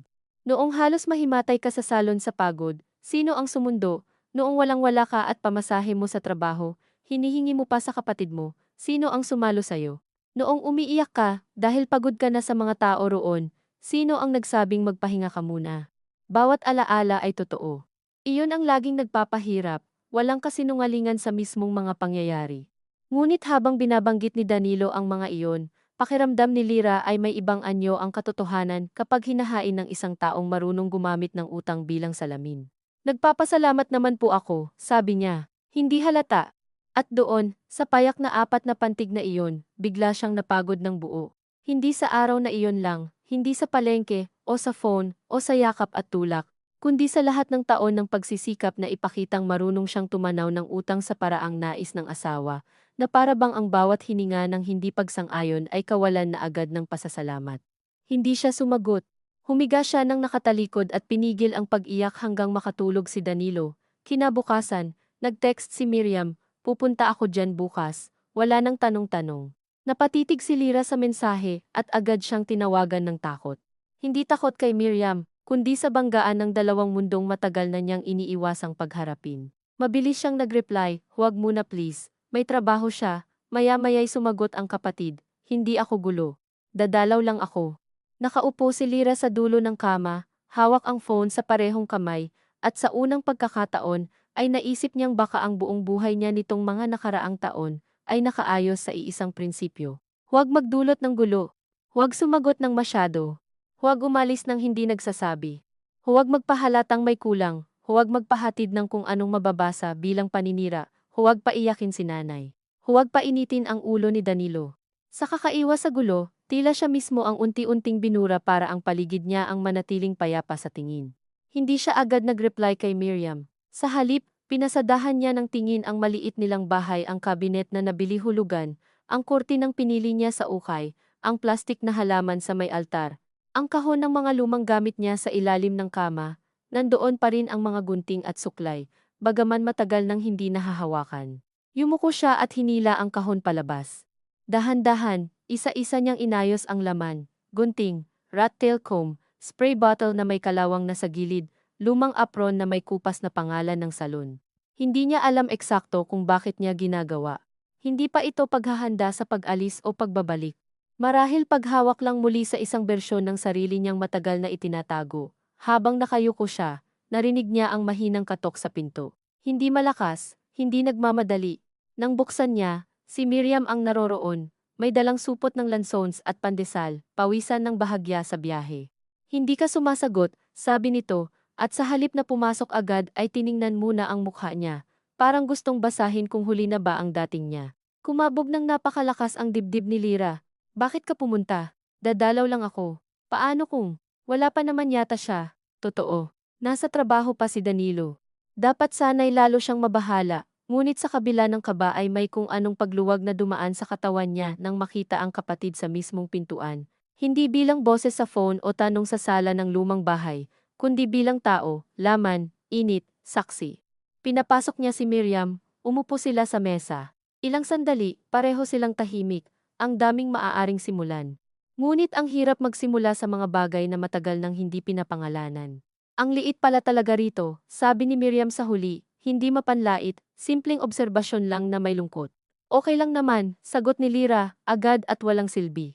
Tumingin sa kaniya ang kapatid. Kita mo, ganyan ka. Paano? Bago ka pa mag-isip, inuunahan mo ng ipagtanggol. Natahimik si Lira. Sa gilid ng mesa, nakapatong ang mga kamay niya, magkatabi, at doon napansin ni Miriam ang bahagyang dilaw na marka sa braso. Hindi na ito nagsalita agad. Dahan-dahan lang nitong hinawakan ang dulo ng manggas at inangat ng kaunti. Kumirot ang lalamunan ni Lira. Nasagi lang ako, sabi niya, ngunit parehong alam nilang mahina na ang dahilan. Ayoko ng kwento kung ayaw mo pang magkwento, sabi ni Miriam. Pero huwag mo naman akong gawing tanga. Sa paraan ng pagkakasabi, walang pananakot, wala ring awa na nakakadurog. May pagkapagod ng isang kapatid na matagal nang naghihintay sa labas ng pinto. Umupo si Lira ng tuwid ngunit hindi pa rin makatingin. Hindi naman laging ganyan, sabi niya, alam ko. Mabait naman siya minsan, alam ko rin. Hindi rin siya, hindi niya naituloy, hindi niya masabi ang salitang hindi niya pa kayang ariin. Lira, marahang sabi ni Miriam, hindi kailangang pinakamalala bago ka masaktan. Bigla siyang napahawak sa gilid ng mesa. Ang mga salitang iyon, kasabay ng dati nitong sinabi, hindi naman lahat ng totoo kailangang malaki, ay tila unti-unting humihila sa kaniya palabas sa malabong lugar, na ilang taon na niyang tinitirhan. Ngunit hindi pa rin iyon sapat para makabuo ng malinaw na desisyon. Hindi ko alam gagawin, bulong niya. Hindi kita pipilitin ngayon, sabi ni Miriam. Pero gusto kong may alam ka, pwede kang umuwi kahit ilang araw lang. Pwede kang mag-isip nang wala siyang tingin sa mukha mo, pwede kang huminga muna. Huminga si Lira ng malalim, sa labas, may dumaan na motorsiklo, may batang sumigaw. May ordinaryong hapon na nagpapatuloy habang sa loob ng bahay. May dalawang babaeng tahimik na nakaupo sa mesa, na tila kapwa alam na kapag may isang bagay nang nasabi kahit bahagya. Hindi na ito madaling ibalik sa dating katahimikan. Hindi ako makakaalis basta-basta, sabi niya sa wakas. Hindi ko sinabing ngayon din, magagalit siya. Oo, at pag nagalit siya, hindi niya natapos. Ngunit sa puwang na iyon, naroroon ang lahat ng hindi pa rin niya kayang ilahad ng diretsyo. Tumango si Miriam, kaya nga ako nandito, magkahalong ginhawa at takot ang umakyat sa dibdib ni Lira. Sa unang pagkakataon, may ibang taong nakaupo sa mismong loob ng bahay na ito, at hindi lamang nakakahula, kundi halos nakahawak na sa hugis ng buhay niya. Nilingon niya ang pinto, ang orasan, ang bintana. Umalis ka na bago siya dumating, sabi niya. Ayoko ng gulo, laging ganyan sinasabi mo. Please. Tinitigan siya ni Miriam ng matagal, saka marahang tumango. Sige, pero babalik ako kung tatawag ka. Tumayo ito at inayos ang supot ng lanzone sa mesa, na para bang karaniwang pagdalaw lang iyon. Habang inihahatid niya ang kapatid sa pinto, narinig niya ang maagang pagtigil ng motorsiklo sa tapat ng bahay. Hindi agad siya gumalaw, si Miriam man ay napatigil. Sa loob ng ilang segundo, pareho nilang alam bago pa man kumatok ang takbo ng mga susunod na minuto. Bumukas ang gate ng may kaunting lagutok, narinig niya ang yabag ni Danilo sa graba, mas mabilis kaysa karaniwan. Nang makita nito si Miriam sa may pintuan, walang salita agad. Tumingin muna ito sa kaniya, saka sa kapatid niya, saka sa supot sa mesa. Anong meron? Tanong nito, hindi malakas, mas delikado dahil hindi malakas. Dumaan lang ako, sagot ni Miriam. Hindi ka nagsabi. Hindi niya alam kung kanino nakatuon ang pahayag sa kaniya, o sa kapatid, biglaan lang, sabi ni Lira, at agad niyang naramdaman ang pagkakamali ng pagsingit, ang paraan ng pagkapino ng tingin ni Danilo. Biglaan, ulit nito. Pumasok ito sa loob, isinara ang pinto sa likod, at sa tunog niyon ay naramdaman ni Lira ang parehong click ng bagong lock noong unang Lunes ng Mayo, Ngunit ngayon ay may ibang dating ang tunog. Hindi na lamang pagbabago kundi pagdating sa isang puntong matagal ng papalapit. Hindi ba't sinabi ko na, sabi ni Danilo, nakatingin pa rin kay Miriam. Ayoko nang biglaang pumupunta rito na parang may iniimbestigahan. Wala akong iniimbestigahan, sagot ni Miriam, kalmado ngunit tuwid. Dinalaw ko lang kapatid ko. At kailangan talagang habang wala ako, kailan ba siya madaling mapuntahan? Napatigil si Lira. Hindi pa sigaw ang mga boses, ngunit ang hangin sa maliit na sala ay tila kumipot. Ate, mahinang sabi niya. Tumingin si Danilo sa kaniya. Kita mo, ganyan na ganyan. May mga bagay na dapat sa atin lang. Pero kailangan mo talagang ipasok pamilya mo. Hindi ko siya pinapunta, sabi ni Lira, at sa mismong sandaling lumabas iyon, naramdaman niyang may bahid ng pagtataksil sa kapatid kahit totoo rin naman sa isang banda. Tumingin sa kaniya si Miriam, hindi masama, ngunit may malungkot na pagkaunawa sa dati na naman niyang kilos. Hindi mo man pinapunta, sabi ni Danilo, pero may dahilan kung bakit siya nandito. Humakbang ito palapit, hindi pa nito siya hinahawakan. Gayunpaman, ang katawan ni Lira ay agad nang umayon sa dating takot, bahagyang umurong, at nakita niya sa gilid ng mata ang pag-igting ng panga ni Miriam sa kilos na iyon, walang nakaligtas. Walang naitago ng buong buo. Sa unang pagkakataon, ang isang bagay na sa loob lang ng katawan niya dati nangyayari ay nakita ng iba sa mismong oras na iyon. Danilo, sabi ni Miriam, mahina ngunit matigas, huwag mo siyang takutin. Napatingin si Danilo rito na para bang doon lamang ito totoong nagalit, hindi sumigaw. Hindi nagwala, ngunit sa mukha nito ay unti-unting lumitaw ang isang uri ng lamig na mas mahirap hulaan kaysa init. Ang lakas ng loob mo sa bahay ko, sabi nito, sumikip ang dibdib ni Lira.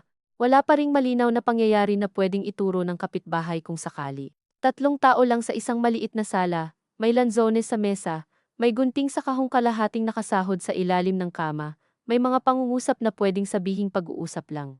Ngunit sa ilalim niyon, may kung anong humigpit ng tuluyan, at habang nakatayo siya sa pagitan ng asawa at kapatid, ramdam niya na ang susunod na sasabihin o hindi sasabihin niya ay hindi na lamang tungkol sa pag-iwas sa gulo, kundi tungkol sa kung gaano katagal pa niya kayang manatiling tahimik sa mismong loob ng sariling buhay. Hindi agad sumagot si Lira. Sa loob ng ilang segundo, ang tanging narinig niya ay ang mahinang ikot ng bentilador at ang pagaspas ng kurtinang bahagyang hinahampas ng hangin mula sa bintana. At sa simpleng mga tunog na iyon ay biglang naging napakalinaw sa kaniya kung gaano kaliit ang bahay kapag may 3 taong magkakatapat at walang makapagsalita ng hindi tila may mababasag. Si Miriam ang unang gumalaw. Inayos nito ang bag sa balikat at sinabing, aalis na rin ako. Sa tonong hindi pa urong, ngunit hindi rin naghahanap ng banggaan. Napadaan lang naman talaga ako. Tumingin si Danilo sa kaniya, saka kay Lira, at sa mukha nito ay naroroon ang anyong pamilyar na kay Lira. Iyong wari bang ang pinakamalaking pagkakamali sa isang sitwasyon ay hindi ang pananakit o paninikip ng hangin, kundi ang pagkakaroon ng saksi. Oo, sabi nito sa wakas, mas mabuti pa. Hindi man lamang nito binuksan ang pinto para kay Miriam, si Lira ang lumapit. Medyo nanginginig ang kamay ng hawakan ang seradura. Nang dumaan ang kapatid sa tabi niya, hindi siya niyakap, hindi rin siya tinapik. Isang sandali lamang siyang tiningnan, diretso, at sa tinging iyon ay may kung anong mas mabigat kaysa awa at mas payapa kaysa sindak, para bang sinasabi ni Miriam na nakita na niya, at dahil nakita na niya, hindi na lubos na maibabalik ni Lira sa dati ang mga pangyayaring dati sa loob lamang ng katawan niya umiiral. Pagkalabas nito, isinara ni Lira ang pinto ng marahan. Hindi agad nagsalita si Danilo, kinuha nito ang supot ng lansones sa mesa, inilapag sa gilid, saka naupo. Umupo ka, sabi nito. Walang lakas ang boses, pero sapat ang tigas. Umupo si Lira sa tapat, nararamdaman ang bigat ng mga mata nito sa mukha niya. Gaano katagal na? Tanong ni Danilo. Ang alin? Yung pagsasabi mo ng kung ano-ano sa kanila. Wala akong sinasabing kung ano-ano. Talaga? Napangiti ito ng bahagya.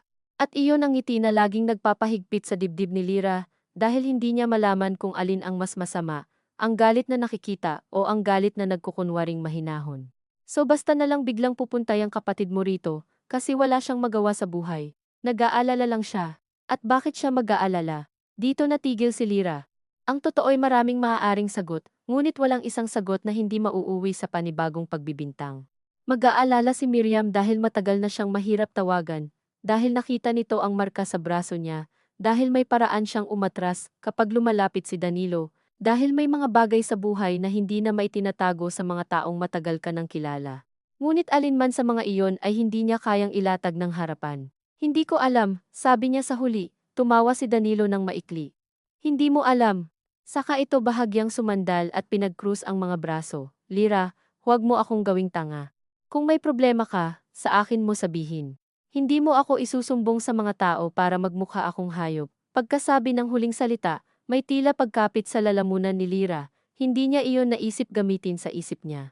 Hindi niya naisip o marahil matagal na niyang iniiwasang isipin.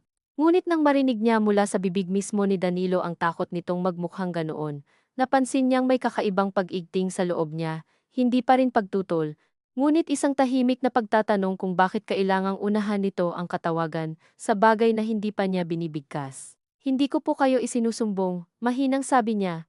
Bakit parang inuusisa ako ng ate mo sa sarili kong bahay? Hindi naman po siya, huwag mo na siyang ipagtanggol, natahimik siya. Noon, sa mga ganitong sandali, ang katahimikan niya ay may kasamang desperasyong ayusin agad ang lagay ng loob ni Danilo, maghanap ng tamang salita.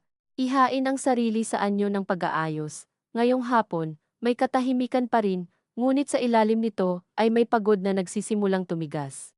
Marahil iyon ang unang pagbabago matapos ang pagdating ni Miriam.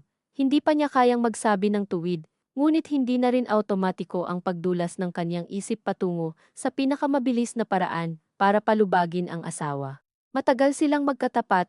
Sa huli, si Danilo ang unang tumayo. Maghanda ka ng hapunan, sabi nito, na para bang natapos na ang usapan. Ayokong malate sa pagkain. Pumasok ito sa kwarto at isinara ang pinto ng hindi malakas. Naiwan si Lira sa mesa, nakatingin sa supot ng lanzones na dinala ni Miriam. Naalala niya kung paanong ilang araw lang ang nakalipas, si Danilo rin ang may dalang lansons at sa simpleng prutas na iyon ay nagawa niyang makaramdam ng lambing at hiya ng sabay. Ngayon, ibang anyo na ang lanzones sa harap niya, parang katibayan ng isang pagdalaw na hindi dapat nangyari, ngunit nangyari pa rin. Sa pagluluto niya ng hapunan ng gabing iyon, maingat ang bawat galaw ng kamay niya, hindi dahil natatakot siyang magsaboy ng mantika, kundi dahil ramdam niyang may isang bagay sa loob ng bahay na bahagyang nausog at hindi na niya alam kung saan ilalagay ang sarili upang magmukhang normal uli. Kumain si Danilo ng tahimik. Hindi ito sumigaw, hindi siya sinermunan, ngunit ramdam niya ang tingin nitong tumitigil sa kaniya sa mga maliliit na pagitan ng pagkain. Noong maghuhugas na siya ng pinggan, sinabi nito mula sa sala, simula bukas, dito ka muna sa bahay, huwag ka nang sasama kung kani-kanino sa labas. At kung pupunta ulit ate mo, tawagan mo ako agad. Paano kung wala kayo? Tanong niya nang hindi sinasadya. Saglit itong napatahimik bago sumagot. Lalo na kung wala ako. Wala nang sumunod. Ngunit sa gabing iyon, habang magkatabi silang nakahiga at nakatalikod si Danilo, hindi makatulog si Lira. Paulit-ulit bumabalik sa kaniya ang anyo ni Miriam sa pinto. Ang tanong nitong hindi na kailangang buuin ng salita. Ang sandaling napansin ng kapatid ang automatikong pag-urong ng katawan niya nang humakbang si Danilo. May mga sandaling ang tunay na pagbabago ay hindi nagmumula sa isang malaking pangyayari, kundi sa pagkakaroon ng ibang mata na nakakita sa bagay na matagal mo nang pinagdududahan sa sarili mo. Hanggang ngayon, hindi pa rin kaya ni Lira na pangalanan ng buo ang buhay niya. Ngunit hindi na niya kayang magkunwari na lahat ng nararamdaman niya ay kathang isip lang ng pagod. Kinabukasan, hindi siya lumabas. Hindi rin siya sumagot ng mahaba kay Miriam nang mag-text ito ng ingat. Nandito lang ako. Sa halip ay nag-reply lang siya ng oo. Baka kasi kapag mas pinahaba niya ang usapan ay magmukhang may lihim siyang inaalagaan, at sa bahay na ito, ang kahit anong bagay na kailangan niyang pangalagaan para sa sarili niya ay madaling magmukhang pagtataksil. Maghapon, naging masinsin si Danilo sa mga simpleng tanong. Habang nag-aalmusal, tinanong nito kung sino raw ang unang nagbukas ng usapan kahapon, si Miriam ba o siya. Nang magwawalis siya sa bakuran, lumabas ito at sinabing sa loob na lang muna dahil may mga tambay sa kanto. Nang nahuli siya ng ilang sandaling nakatingin sa phone, tinanong nito kung ano ang tinitingnan niya at bakit kailangan pa niyang ngumiti ng mag-isa. Wala ni isa sa mga tanong na iyon ang sapat na maituturing na gulo sa paningin ng iba. Ngunit sa kabuuan, para iyong mga daliring marahang pumipisil sa palibot ng isang bagay, hanggang maramdaman mong wala ka ng lugar para huminga ng hindi napapansin. Sa tanghali, habang hinihiwa niya ang ampalaya, sinabi ni Danilo na baka pwede na raw nilang pag-usapan uli ang tungkol sa anak.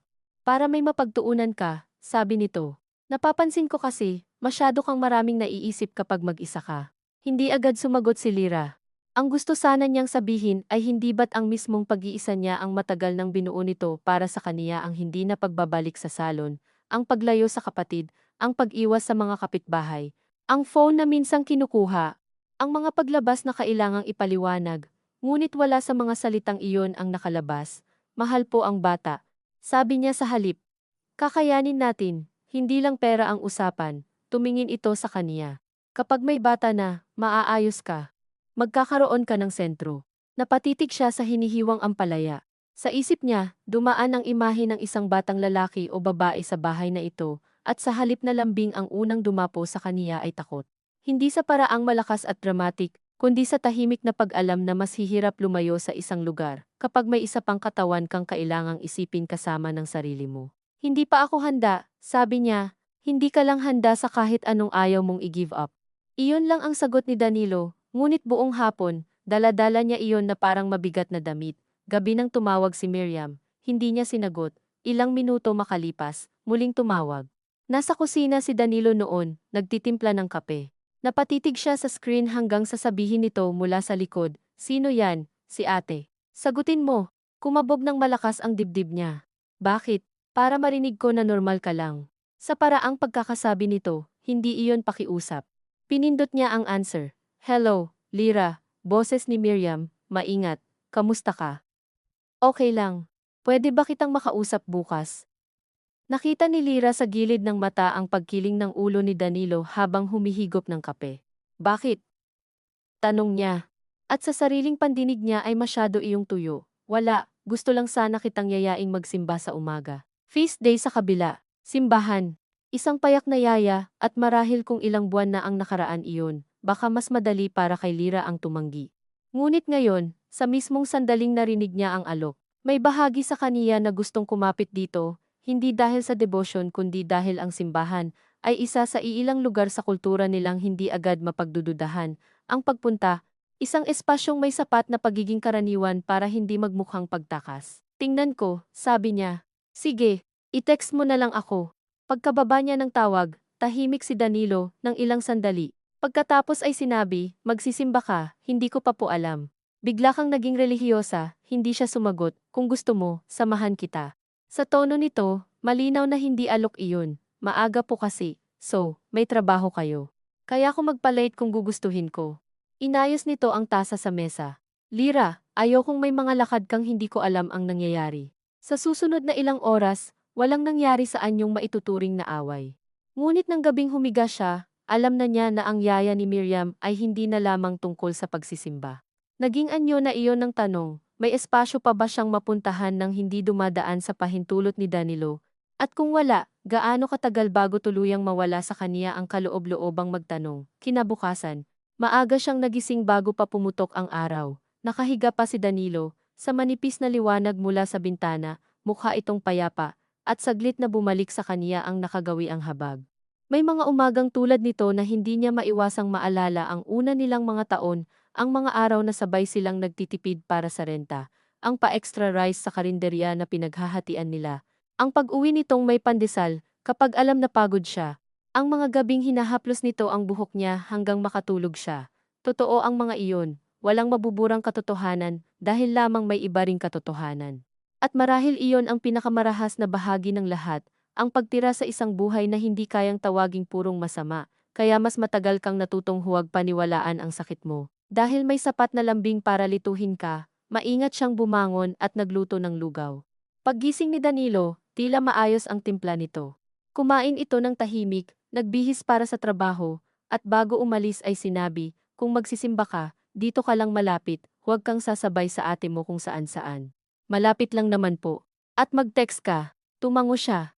Pag-alis nito, naupo siya sa gilid ng kama, at matagal na nakatitig sa mga gunting sa kahong inilabas niya kahapon.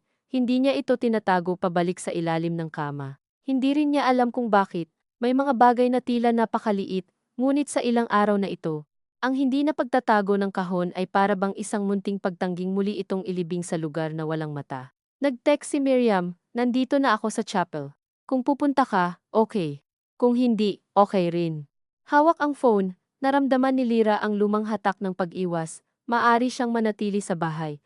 Maaari niyang sabihing nahilo siya, o may niluluto, o umulan, walang eksenang mangyayari. Walang agad na tensyong haharapin. Ngunit kasabay noon ay may bagong uri ng pagod sa bawat pagsuko na kailangan pang magmukhang kusa. Nagpalit siya ng blouse, kinuha ang susi, at lumabas. Maliit lang ang chapel, nasa kabilang kanto ng barangay, katabi ng sari-sari store at tindahan ng lechon manok tuwing hapon. Nang makita siya ni Miriam sa may pinto, hindi ito ngumiti ng malaki, marahil ay dahil alam nilang parehong hindi iyon araw ng ginhawang kumakaway. Tumabi si Lyra sa kapatid sa hulihang pew. Hindi sila agad nag-usap.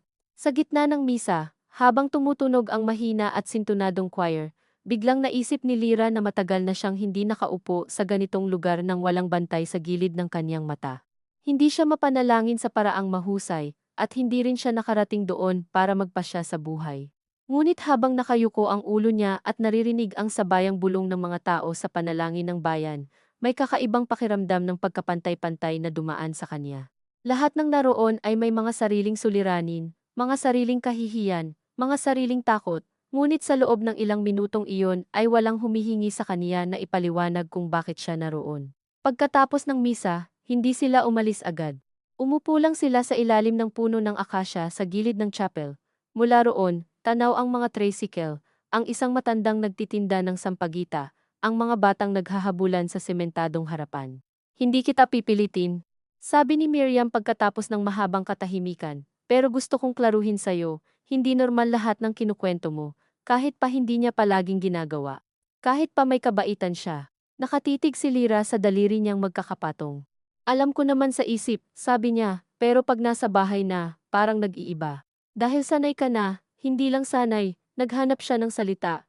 Parang, may sandali pagkatapos ng mga hindi okay na bagay na bigla siyang babait, tapos ako naman, nahihiya nang isipin pa yung masama. Tumango si Miriam. Iyon nga, pero paano kung talagang mali rin ako minsan? Siyempre mali ka ring minsan. Tao ka. Tumingin ito sa kaniya. Hindi ibig sabihin noon okay lang na mawalan ka na ng sariling galaw. Napalunok siya. Hindi ko kayang umalis agad. Sino may sabing agad? Parang iyon kasi agad ang ibig sabihin ng lahat. Hindi. Saglit na huminto si Miriam bago ipinatong ang kamay sa ibabaw ng kamay niya. Pwede munang kilalanin mo lang ng malinaw kung nasaan ka. Pwede ka munang huminto sa pag-iisip na ikaw lagi ang may kasalanan sa lahat ng bigat niya. Napapikit si Lyra. Sa pagdampi ng kamay ng kapatid, biglang sumikip ang lalamunan niya sa paraang halos ikinahiya niya. Hindi dahil sa awa, kundi dahil napagtanto niyang matagal na palang walang humahawak sa kanya nang walang kasunod na pag-utos, pag-ayos, o pangangailangan. Hindi siya umiyak ng malakas. Ngunit may ilang luha na kusang pumatak at mabilis din niyang pinunasan. Ayoko ring masira lang ng basta, bulong niya. Hindi ko ring gustong masira, sabi ni Miriam. Pero Lyra, may mga bagay na hindi mo naman winawasak, tumitigil ka lang sa pagbuhat ng mag-isa. Pagkatapos noon, naglakad sila hanggang sa tapat ng bakery at bumili ng munay para may maiuwi siyang hindi magmumukhang wala lang ang paglabas niya. Bago sila maghiwalay, sinabi ni Miriam, may ekstra akong susi sa bahay ni nanay. Alam mo yun, kahit anong oras. Tumango si Lyra, at kahit hindi niya masabing pupunta siya, may kakaibang pakiramdam na may isang lugar na hindi nagtatanong kung bakit ka darating. Pag-uwi niya, naroon na si Danilo. Maaga muli, nakaupo sa may lamesa, tahimik, may 2 tasa ng kape na lumalamig na. Nang pumasok siya, tumingin ito sa supot ng munay sa kamay niya, saka sa mukha niya, ang tagal mo, may misa po. At, nag-usap lang kami sandali ni ate. Tungkol saan, inilapag niya ang monay sa mesa, kung kamusta lang. Talaga? Hindi siya sumagot agad, sa katahimikan niya, nakita niyang tumigas ang panga ni Danilo. Anong sinabi mo? Wala naman pong kakaiba. Lyra, ang paraan ng pagbanggit nito sa pangalan niya ay may babalang matagal ng pamilyar. Ngunit bago pa man sumunod ang dati niyang gawin na magmadaling magpaliwanag, bigla niyang naalala ang sinabi ni Miriam. Pwede mo nang kilalanin mo lang ng malinaw kung nasaan ka. Hindi iyon lakas na sapat para makipagsagutan, ngunit sapat para may ilang segundong hindi siya yumuko agad. Sinabi kong pagod lang ako minsan, sagot niya ng marahan. At sinabi mo rin bang sinasaktan kita? Hindi ko po ginamit siyang salita. Dito siya napatingin kay Danilo. Napakaliit na pagtatama lamang iyon, ngunit sa mismong sandaling lumabas sa bibig niya, alam niyang may nabago, hindi dahil matapang na siya. Kundi dahil sa unang pagkakataon, Hindi niya agad binura ang puwang sa pagitan ng pakay ni Danilo at ng aktuwal niyang sinabi. Nakatitig ito sa kaniya na parang may bagong sinusukat. So ano, gusto mo bang sabihin kung okay lang pag-usapan mo ako sa labas? Hindi ko naman po kayo pinag-uusapan sa labas. Si ate lang yun. Ate mo, kapitbahay mo, dati mong trabaho lahat na lang may parte sa buhay natin. Buhay ko rin po ito, nasabi niya, mahina ngunit malinaw. Pagkasabi niya, parang siya mismo ang unang nakarinig ng buo sa pangungusap. Natahimik si Danilo, maging siya'y hindi agad nakagalaw. Ang katahimikang sumunod ay hindi na lamang iyong dati na puno ng pag-aantabay sa pagputok ng galit. May halo na rin itong gulat, dahil may isang payak na pangungusap na hindi naman sigaw, ngunit hindi na rin paghingi ng paumanhin. Ano ang sabi mo? Tanong ni Danilo sa wakas. Kumabog ang dibdib ni Lira.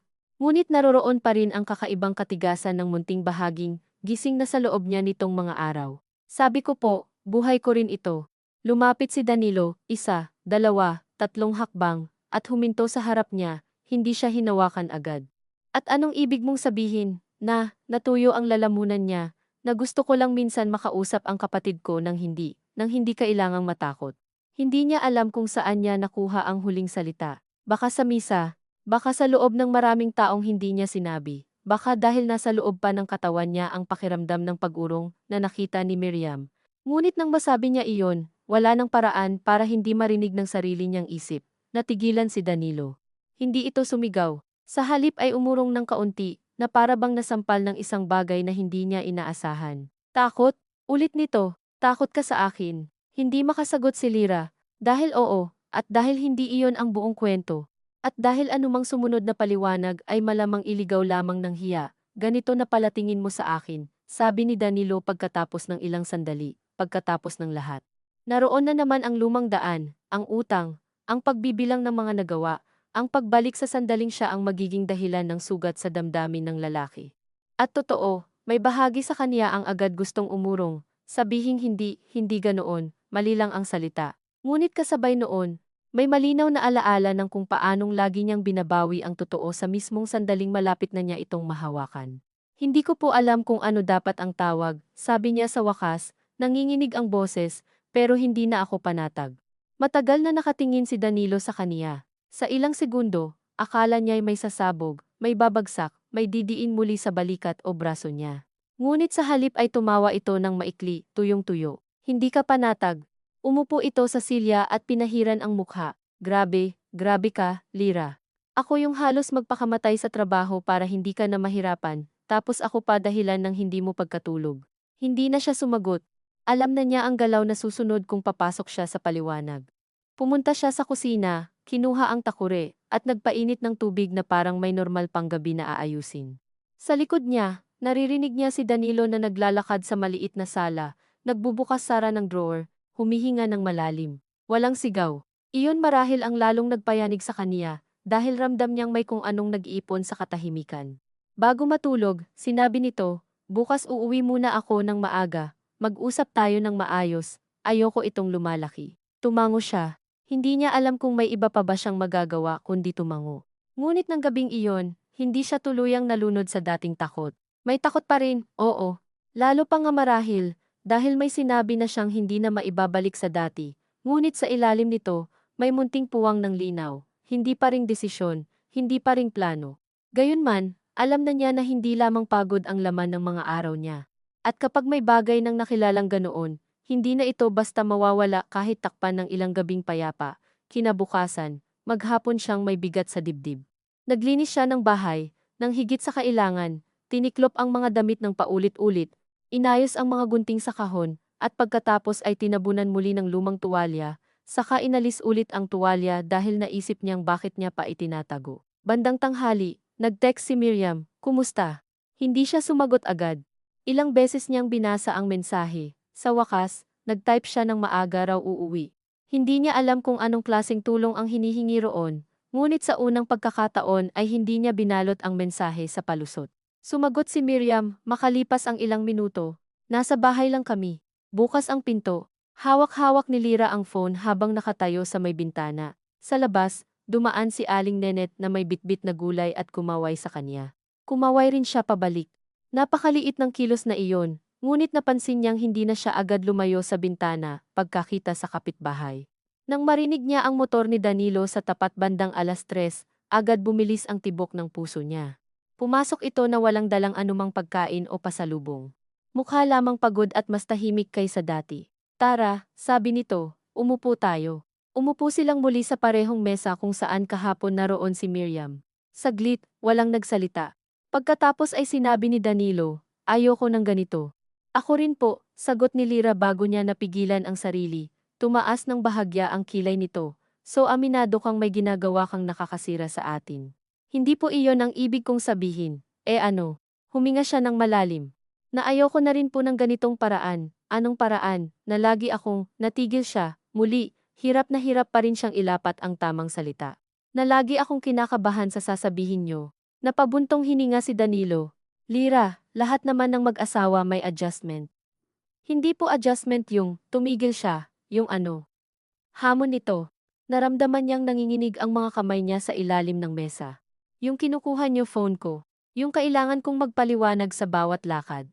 Yung, tumingin siya sa braso niyang matagal nang humupa ang marka ngunit nasa alaala pa rin. Yung hindi ko alam kung kailan kayo maiinis.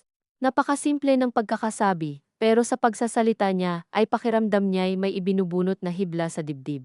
Tahimik na tumitig si Danilo, so ako na naman ang may kasalanan, hindi ko po sinabing, pero iyan ang palabas mo. Napaatras ang silya nito ng bahagya sa sahig habang tumatayo. Napaka-ungrateful mo. Iyon ang salitang bumagsak sa pagitan nila na tila matagal nang nakaabang. Pagkatapos kitang alagaan, pakainin, ilayo sa mga taong ginagamit ka, ako pa itong mananakot. Hindi sumagot si Lira. Naramdaman niya ang dati ng pag-urong sa loob, ang tukso na bumawi agad, sabihing hindi, pasensya na, mali ang pagkaintindi. Ngunit kasabay noon ay may kakaibang pagkapit sa loob niya sa mga salitang nasabi na, marahil hindi dahil sigurado na siya, kundi dahil sobrang tagal na niyang hindi nakarinig sa sarili ng ganoon kadiretsyo. May choice ka naman pala, pagpapatuloy ni Danilo, pabulong na ngayon ngunit mas nakakatakot. Kung ganyan kabigat sayo, umalis ka. Hindi agad sumingit ang kahulugan sa isip ni Lira. Nang sumingit ito, hindi niya alam kung ano ang unang naramdaman, takot ba, lungkot, o ang kakaibang uri ng pagluluwag na madalas kasunod ng isang pangungusap na matagal nang nakapirmi sa hangin, ngunit walang nagsasabi. Hindi ko po sinabing aalis ako, bulong niya, pero malinaw na hindi ka na masaya, hindi lang naman po iyon ang ano pa. Hindi na siya sumagot. Nakatingin lang siya sa mesa, sa maliliit na gasgas sa kahoy, sa pamilyar na mansa ng toyo sa sulok. Sa gilid ng paningin niya, nakita niyang naglakad si Danilo patungo sa kuwarto, kumuha ng bag niyang pang-opisina, at ibinalik iyon sa sala. Mag-empake ka kung gusto mo, sabi nito. Tingnan natin kung saan ka pupulutin ng mga kapatid mo. Hindi iyon sigaw, hindi rin utos na may kasamang paghila o tulak. Ngunit sa mismong sandaling iyon, may nangyaring hindi inaasahan sa loob ni Lira, hindi siya agad nabalot ng hiya. Ang pamilyar sanang pakiramdam ng pagiging pinalalayas dahil may pagkukulang siya ay napalitan. Kahit sandali, nang malinaw na pagtanaw sa eksena isang lalaking nakatayo sa sarili nilang sala. Ginagamit ang salitang alis na parabang siya ang bukal ng lahat ng pag-igting, samantalang ang mga buwan at taon ng pagliit niya ay parabang natural na presyo lamang ng pagsasama. Hindi iyon tapang, ngunit marahil iyon na ang pinakamalapit na narating niya sa simpleng pagtingin sa nangyayari ng walang pandikit na paliwanag. Hindi ko po kayang mag-empake ngayon, sabi niya. Siyempre hindi, tugon ni Danilo. Gusto mo kasi iyong may drama, iyong may susundo, may iiyak. Wala siyang sagot. Kinuha niya lamang ang phone sa mesa, at napansin niyang sa pagkakataong iyon ay hindi ito inagaw ni Danilo, siguro'y hindi na kailangan. Siguro'y iniisip nitong sapat na ang mga salitang binitiwan upang siya na mismo ang manginig sa susunod na hakbang. Umupo muli ito at hindi na nagsalita. Ang hapon ay bumigat sa bahay, hanggang sa halos marinig niya ang bigat nito sa pagitan ng bentilador at ng kaluskos ng plastik sa may bintana. Makalipas ang ilang minuto, nag-text siya kay Miriam. Nanginginig ang daliri, pwede ba akong pumunta mamaya? Halos agad ang sagot, oo. Ilang segundo niyang tinitigan ang screen. Hindi pa rin siya tumatayo, hindi pa rin siya kumikilos. Sa kabila ng malinaw na paanyaya, may bahagi sa kanya na nananatiling nakaupo sa bangin ng nakasanayan. Paano kung sumunod siyang lalong lumala? Paano kung nagsasalita lang si Danilo sa inis, at kapag umalis siya, siya na ang tuluyang sumira? Paano kung pagdating niya sa bahay ng nanay nila ay agad din siyang maghanap ng dahilan para bumalik dahil hindi niya matiis ang hiya. Nangingibabaw pa rin ang lahat ng tanong na iyon. Ngunit sa tapat niya, tahimik si Danilo, nakatingin sa malayo na parabang ang nakahain sa kaniya ay hindi pag-uusap kundi isang pasyang gusto nitong si Lira ang gumawa para maipasa ang bigat.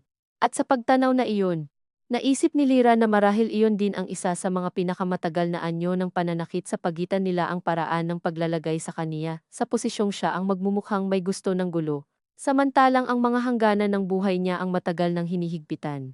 Tumayo siya, napatingin si Danilo. Hindi pa rin ito nagsalita. Pumasok si Lira sa kwarto, binuksan ang aparador, at kinuha ang isang maliit na eco bag. 2 blouse, isang palda, underwear, charger, maliit na tuwalya. Iyon lang ang inilagay niya sa una, at habang ginagawa niya iyon ay hindi niya maramdaman ang sarili sa paraang buo. Parang may ibang babaeng kumikilos gamit ang mga kamay niya, isang babaeng hindi pa rin sigurado, ngunit pagod nang manatili sa mismong lugar ng pagkalito. Nang makita niya ang kahon ng mga gamit sa salon sa ilalim ng kama, natigilan siya, hindi niya kayang isama lahat. Ngunit kumuha siya ng isang gunting at isang suklay, binalot sa lumang panyo, at isinuksok sa bag. Hindi niya alam kung bakit, ngunit nang magawa niya iyon, may bahagyang pag-igting sa dibdib niya na hindi takot lamang. Paglabas niya ng kwarto, nakaupo pa rin si Danilo. Bumaba ang tingin nito sa maliit na bag, saka umangat sa mukha niya. Talaga? Tanong nito. Hindi siya sumagot, ganyan lang. Mauuna lang po ako kina nanay, mahina ang boses niya, ngunit malinaw. Mauuna. Tumawa itong muli ng tuyot, para bang uuwi ka lang galing palengke. Hindi siya sumagot. Kinuha niya ang susi sa mesa. Babalik ka rin, sabi ni Danilo, hindi na nakatingin sa kanya. Hindi niya alam kung pangako iyon, paniniwala, o pagbabanta, marahil pinaghalo-halo. Sa pinto, saglit siyang huminto. Hindi siya lumingon agad.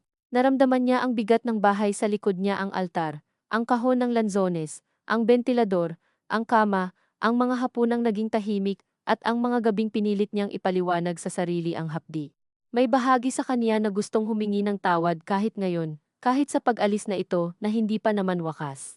Ngunit may isa pang bahagi, manipis pa rin ngunit naroon, ang nagsabing kung lilingon siya ngayon para ayusin ang mukha ni Danilo bago alagaan ang sariling dibdib, baka matagal pa bago siya muling makalakad. Kaya binuksan niya ang pinto at lumabas, mainit ang hapon. May amoy ng alikabok at mantika mula sa kanto. Walang himala sa labas, walang musikang nagtutulak sa isang tao tungo sa bagong buhay, walang nakapila para sumalo sa kanya. May eskinita lang, may 2 batang naglalaro ng tansan, may isang lalaking nag-aayos ng gulong ng bisikleta, may boses ni Aling Nenet sa malayo na tumatawad sa taho. Sa simpleng mundong iyon siya naglakad, maliit ang bag, hindi tuwid ang likod, nanginginig pa rin ang tuhod sa bawat hakbang. Hindi siya dumiretso agad sa terminal.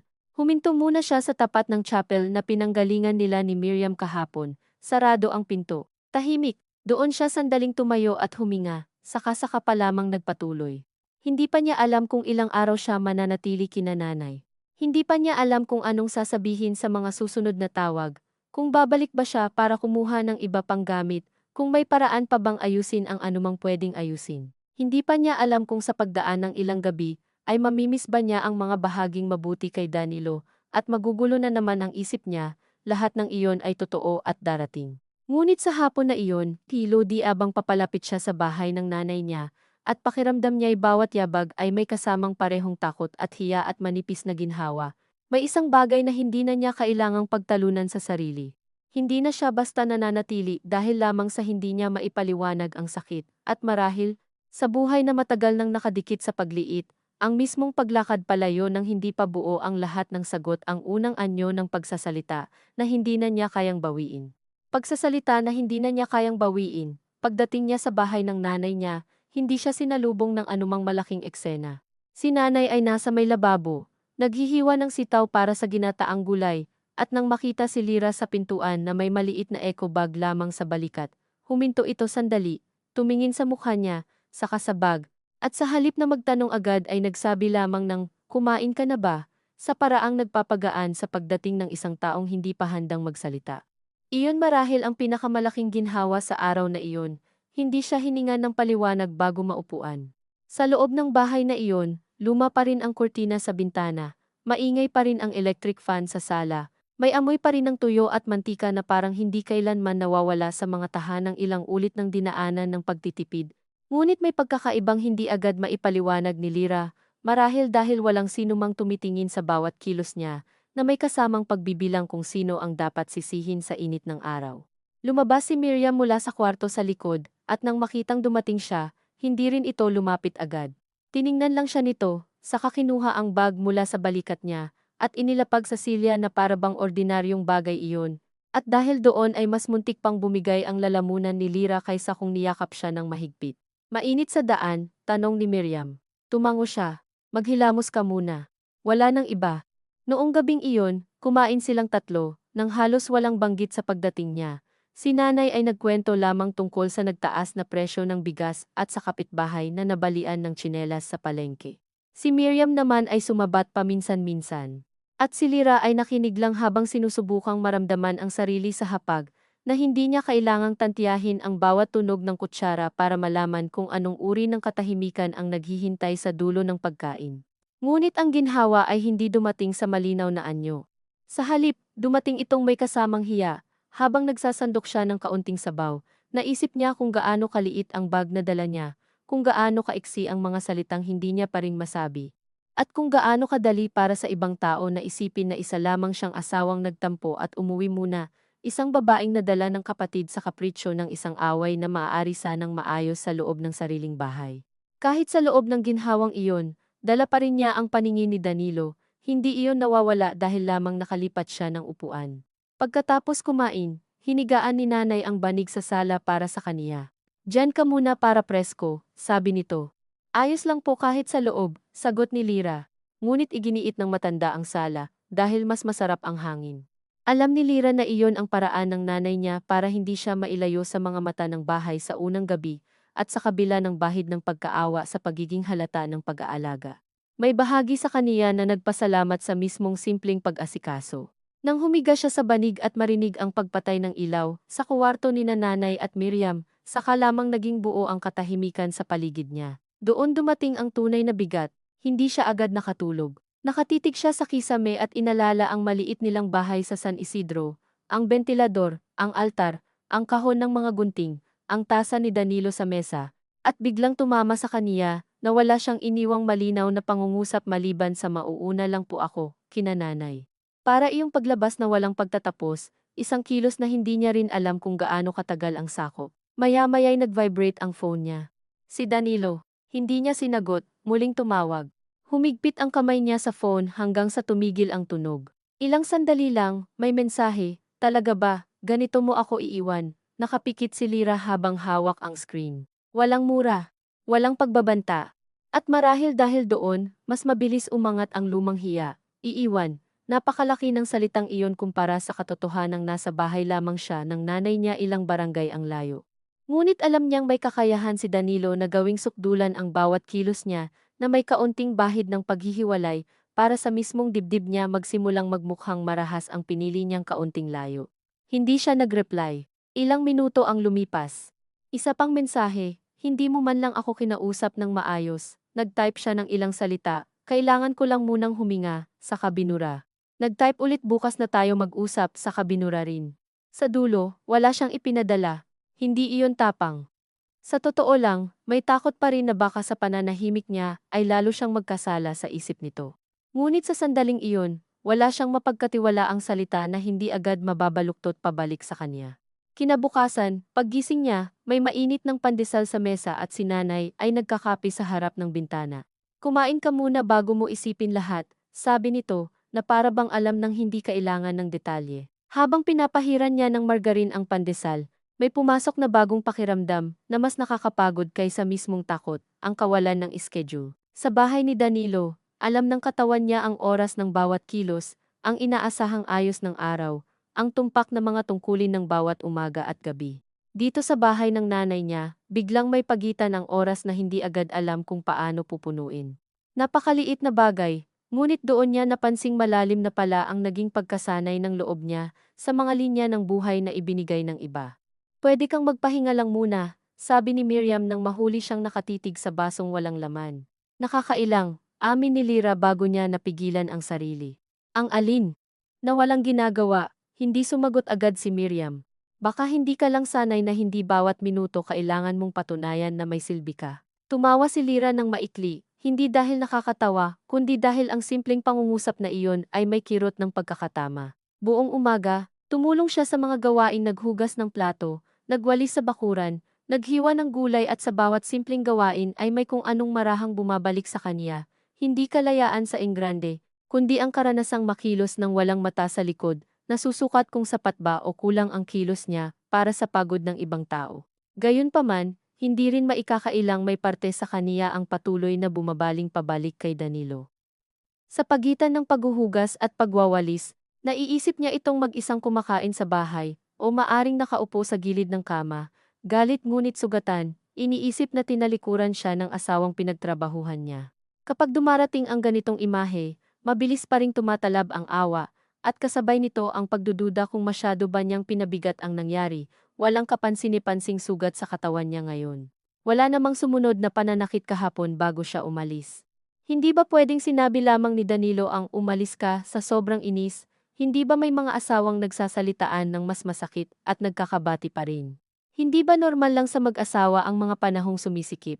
Ilang ulit nang dumating sa kaniya ang mga tanong na iyon, at sa bawat pagdating, nararamdaman niyang ang dating pagkalinaw niya habang naglalakad palayo sa bahay ay tila sumisibad at numinipis. Doon niya unang nakita na ang pag-alis sa isang bahay ay hindi automatikong pag-alis sa paraan ng pag-iisip na nabuo sa loob nito. Bandang 10:00, tumawag si Danilo muli. Hindi niya sinagot sa unang ring, hindi rin sa pangalawa. Ngunit nang mag-text itong, kailangan nating mag-usap, pupunta ako dyan mamaya, biglang nanlamig ang palad niya. Ipinakita niya ang mensahe kay Miriam. Tahimik itong nagbasa, saka tumingin sa kanya. Anong gusto mo? Tanong nito. Napakasimple ng tanong, pero ilang segundo siyang walang maisagot. Gusto niya bang makipag-usap, umayos, humingi ng tawad, ituloy ang layo? Sa isip niya, ang pagpunta ni Danilo rito ay may kasamang kaba, ngunit may bahagyang ginhawa rin sa pag-asa na baka sa harap ng pamilya niya ay mas maingat ito. At sa mismong pag-asang iyon ay napansin niyang naroroon pa rin ang matandang ugali ng loob niya. Ang paghahanap ng kondisyon kung saan maaaring maging mas ligtas ang usapan. Imbes na tanungin muna kung karapat-dapat ba siyang kabahan sa isang simpleng pakikipag-usap. Hindi ko alam, sabi niya. Tumango si Miriam, saka sinabing, kung ayaw mo, sasabihin kong huwag muna siyang pumunta, baka lalo magalit. At kung pumunta siya ng ayaw mo, hindi agad sumagot si Lira. Hindi siya sanay sa tanong na inuuna ang gusto niya kaysa timpla ng galit ng iba. Pwede siguro, dito na lang, basta andito kayo. Andito kami, sagot ni Miriam, noong tanghali, bago dumating si Danilo, naupo si Lira sa tabi ng bintana, at kinuha ang gunting na isinama niya sa bag. Matagal niya itong hinawakan lamang, dinadama ang lamig ng metal sa palad, at sa simpleng bigat nito, ay bumalik sa kaniya ang dati niyang katawan sa salon ang pagkatutok ng mga kamay sa hibla ng buhok. Ang paraan ng pakikinig niya sa mga babaeng hindi naman laging gustong magpakwento ngunit natutunaw sa salamin. Ang pakiramdam na may kaya siyang gawin na hindi nakatali sa pagbasa sa lagay ng loob ng isang lalaki. Hindi niya alam kung babalik pa ba siya roon o kung may lugar pa bang naghihintay sa kanya pagkatapos ng mahabang pagkawala. Ngunit sa paghawak niya sa gunting, may paalala na mayroon siyang bersyon ng sarili na hindi nagsimula at hindi natatapos sa asawa. Hindi iyon sapat para ayusin ang lahat. Ngunit sapat para sandaling tumuwid ang hinga niya bago kumatok si Danilo sa gate. Siya ang nagbukas. Nakatayo ito sa labas na may suot pa ring maong pang-opisina at kupas na polo. Mukhang hindi nakatulog ng maayos. Wala itong dalang bulaklak o pagkain o kahit anong palatandaan ng pagbawi. Hawak lamang nito ang helmet at ang sariling pagod. Pwede ba tayong mag-usap? Tanong nito. Nasa likod ni Lira si Miriam, at sa kusina naman ay naroon si nanay na tila hindi nakikialam, ngunit malinaw na nakikinig. Dito na lang po, sagot ni Lira. Tumango si Danilo, hindi halatang natuwa o nainis. Pumasok ito at naupo sa upuang iniharap ni Miriam. Saglit, walang nagsalita. Pagkatapos ay ibinaba nito ang helmet sa sahig at tumingin kay Lira. Umuwi ka na, sabi nito, hindi iyon pakiusap sa anyo ng pagkakasabi. Mas kahawig ng paanyayang inaasahang tatanggapin. Hindi pa po ako handa, sagot niya, at pagkasabi niya niyon ay halos marinig niya ang tibok ng puso sa loob ng tainga niya. Kumunot ang noo ni Danilo. Ano pang hinahanda mo? Gusto ko lang munang mag-isip ng ano. Nakatingin ito ng diretso sa kaniya. Lira, mag-asawa tayo. Hindi naman yan inaayos sa pag-uwi mo rito at pakikinig sa kung anong sasabihin nila. Hindi sumingit si Miriam. Hindi rin nagsalita si nanay, sa bigat ng katahimikang iyon. Napansin ni Lira na wala siyang matatakbuhang sagot na handa na, kaya ang nalalabi lamang ay sabihin ang pinakamalapit sa totoo. Nakaya ng dila niya, hindi ko rin po naaayos kapag lagi akong natatakot sa bahay. Bumigat ang mukha ni Danilo na para bang iyon ang pangungusap na pinakaaayawan nitong marinig. Paulit-ulit ka sa takot, ano ba yung takot na yan? Pinagugutom ba kita? Binababae? Nagsusugal? Nilalasing ko ba sarili ko? Isa-isa ang tanong, at sa bawat isa ay naroroon ang paghahambing sa maslantad na anyo ng pagiging masamang asawa, ang mahabang hagdan kung saan tila dapat munang umabot sa pinakailalim ang isang babae bago pahintulutang sabihing hindi na siya panatag. Hindi po iyon ang sinasabi ko, ano, dahil hinanap ko phone mo, dahil ayokong kung sino-sino nangingialam, dahil gusto kong alam ko kung nasaan asawa ko. Tumahimik si Lira. Nararamdaman niyang ang dating lambat ay muli na namang inilalatag, ang paraan ng paghahati ng mga pangyayari sa maliliit at hiwa-hiwalay na piraso para sa huli magmukhang petty, maarte, o sadyang mapaghanap ang kabuuan ng pananakit. Hindi lang po iisang bagay, sabi niya pagkatapos ng ilang saglit. Hindi ko lang po kayang ipaliwanag ng mabilis, kasi wala naman talagang mali. Mahina ang boses ni Danilo, ngunit nandoon ang kapangyarihang matagal niyang kinikilala. Pinapalaki mo lang sa isip mo dahil gusto ng kapatid mo na hiwalayan mo ako. Wala akong sinabing hiwalay, singit ni Miriam sa unang pagkakataon, kalmado ngunit mababa, at hindi kita kausap, balik ni Danilo, hindi tumitingin dito. Noon, dati, marahil ay lalo pang nanliit si Lira sa ganitong banggaan. Nais lamang pabilisin ang pagtatapos.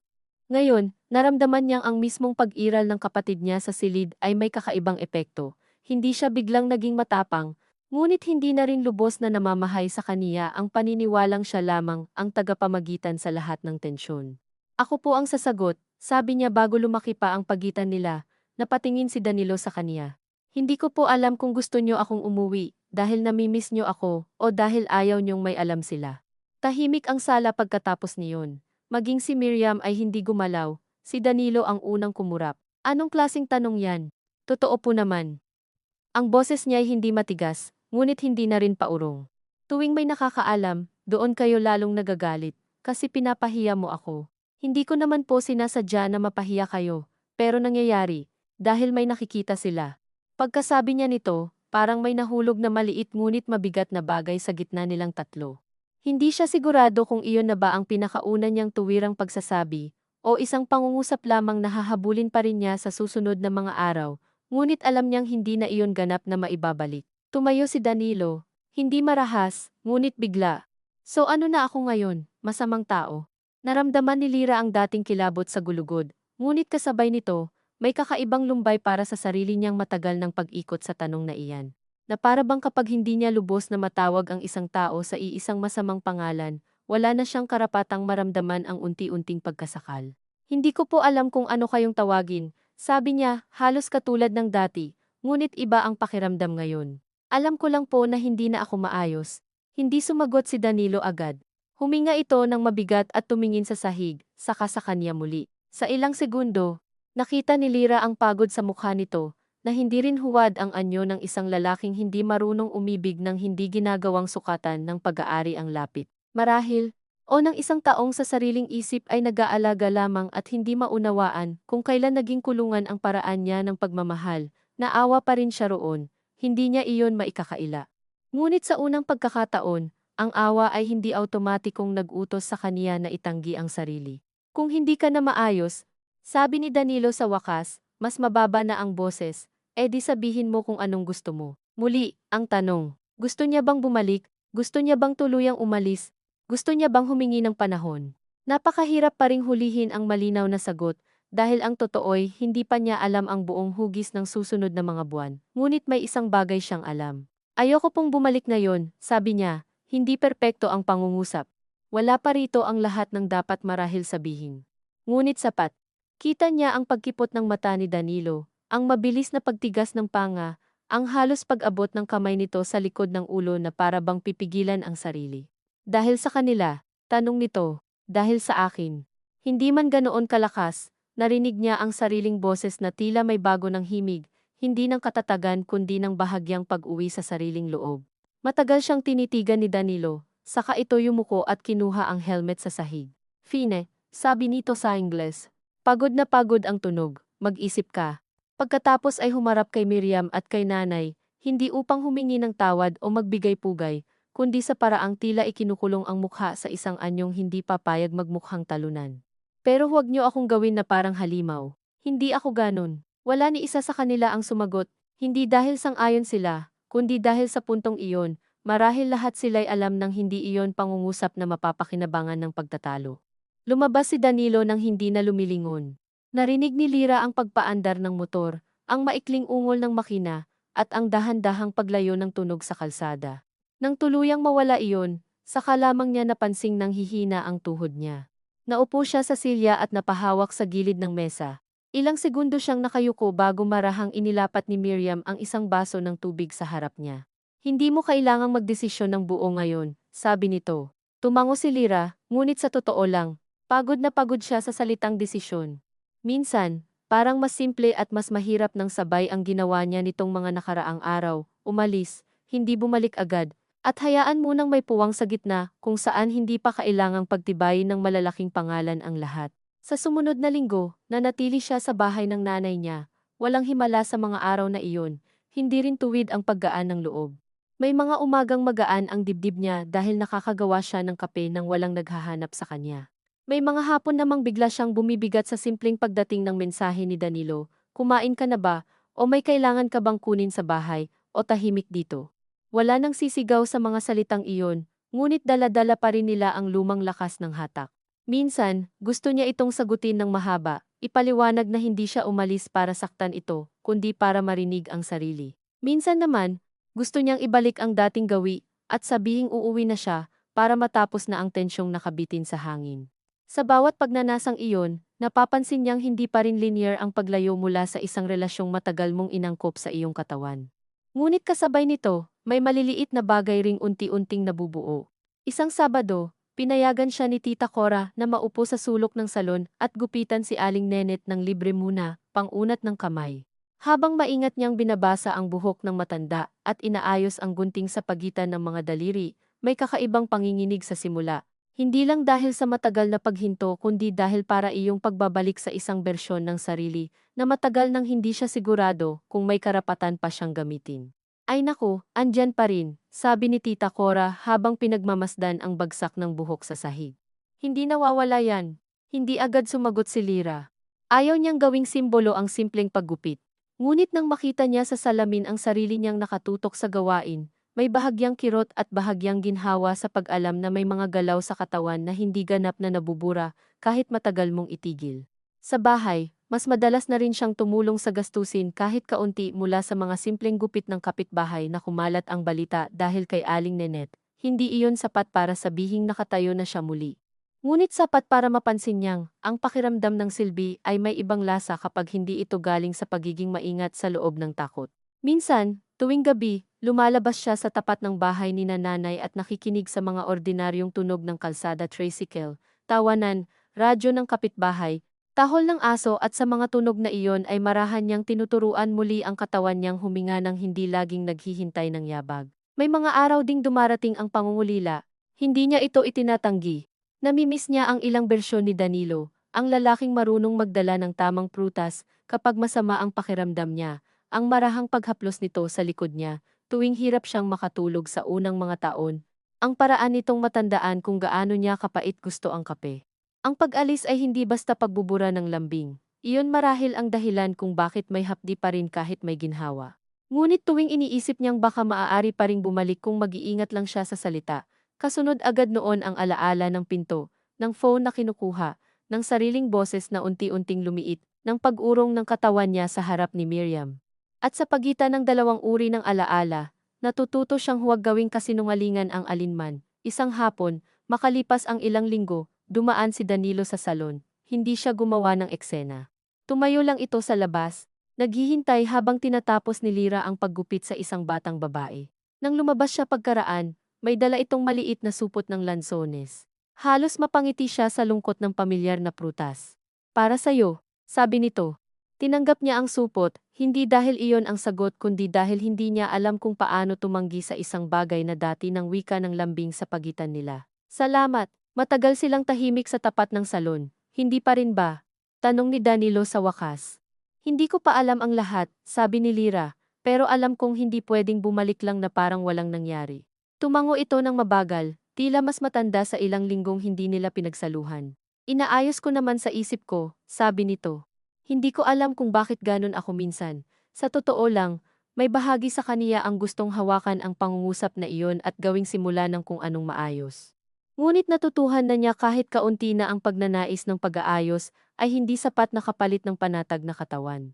Kailangan niyo pong maintindihan, sabi niya, na hindi dahil hindi kayo katulad ng ibang lalaki, okay na lahat, hindi ito sumagot agad. Sa mukha nito, may kirot, ngunit wala ring pagtutol. Siguro nga, sabi nito sa huli, at sa pangungusap na iyon ay walang himala, walang agarang pagtubos, wala ring malinaw na pangako na magiging mabuti ang lahat. Nagpaalam ito makalipas ang ilang minuto, hindi sila nagyakap, hindi rin sila nagbitiw ng malalaking salita. Nang makaalis si Danilo, nanatili si Lira sa tapat ng salon, hawak ang supot ng lansones, at naisip niyang marahil iyon ang pinakatapat na anyo ng katapusan, na kaya ng buhay nila sa puntong ito. Hindi ang ganap na pagkaputol, hindi rin ang malinis na pagkakabuo, kundi ang pag-amin na may mga bagay na minahal mo, at mga bagay na sumakit sa iisang tao. At ang pagdedesisyon na huwag na munang ikaila ang sakit para lamang mailigtas ang alaala ng pagmamahal. Pag-uwi niya sa bahay ni nanay, ng gabing iyon, inihain niya ang lanzones sa mesa. Kumain si Miriam, nagtaas lang ng kilay ngunit walang tanong. Si nanay naman ay nagbalat ng dahan-dahan, at nagsabing matamis pa rin pala, na para bang prutas lang talaga iyon. Umupo si Lira sa tabi nila at kumain din. Sa labas, maingay ang mga bata sa kalsada. Sa loob, may bentilador. May hiwa-hiwang usapan, may mga araw pang darating na hindi pa niya alam ang hugis. Maaaring may pagbabalik sa ilang usapan, maaaring may mas malinaw pang paglayo, maaaring may mga gabing iiyak siya sa mga bagay na akala niya na unawaan na niya. Ngunit sa sandaling iyon, habang hinihiwalay niya ang laman ng lansones sa mapait na buto at inilalagay ang balat sa lumang mangkok sa gitna ng mesa, alam niyang hindi na siya nakaupo sa mismong loob ng dating katahimikan. Hindi dahil tuluyan na siyang ligtas, at lalong hindi dahil may malinis ng wakas, kundi dahil minsan, ang unang anyo ng pagligtas sa sarili ay hindi pagdating sa bagong buhay, kundi ang pagtigil sa lumang kasunduan, na kailangang ikaw lagi ang magpapaliit para manatiling payapa ang lahat.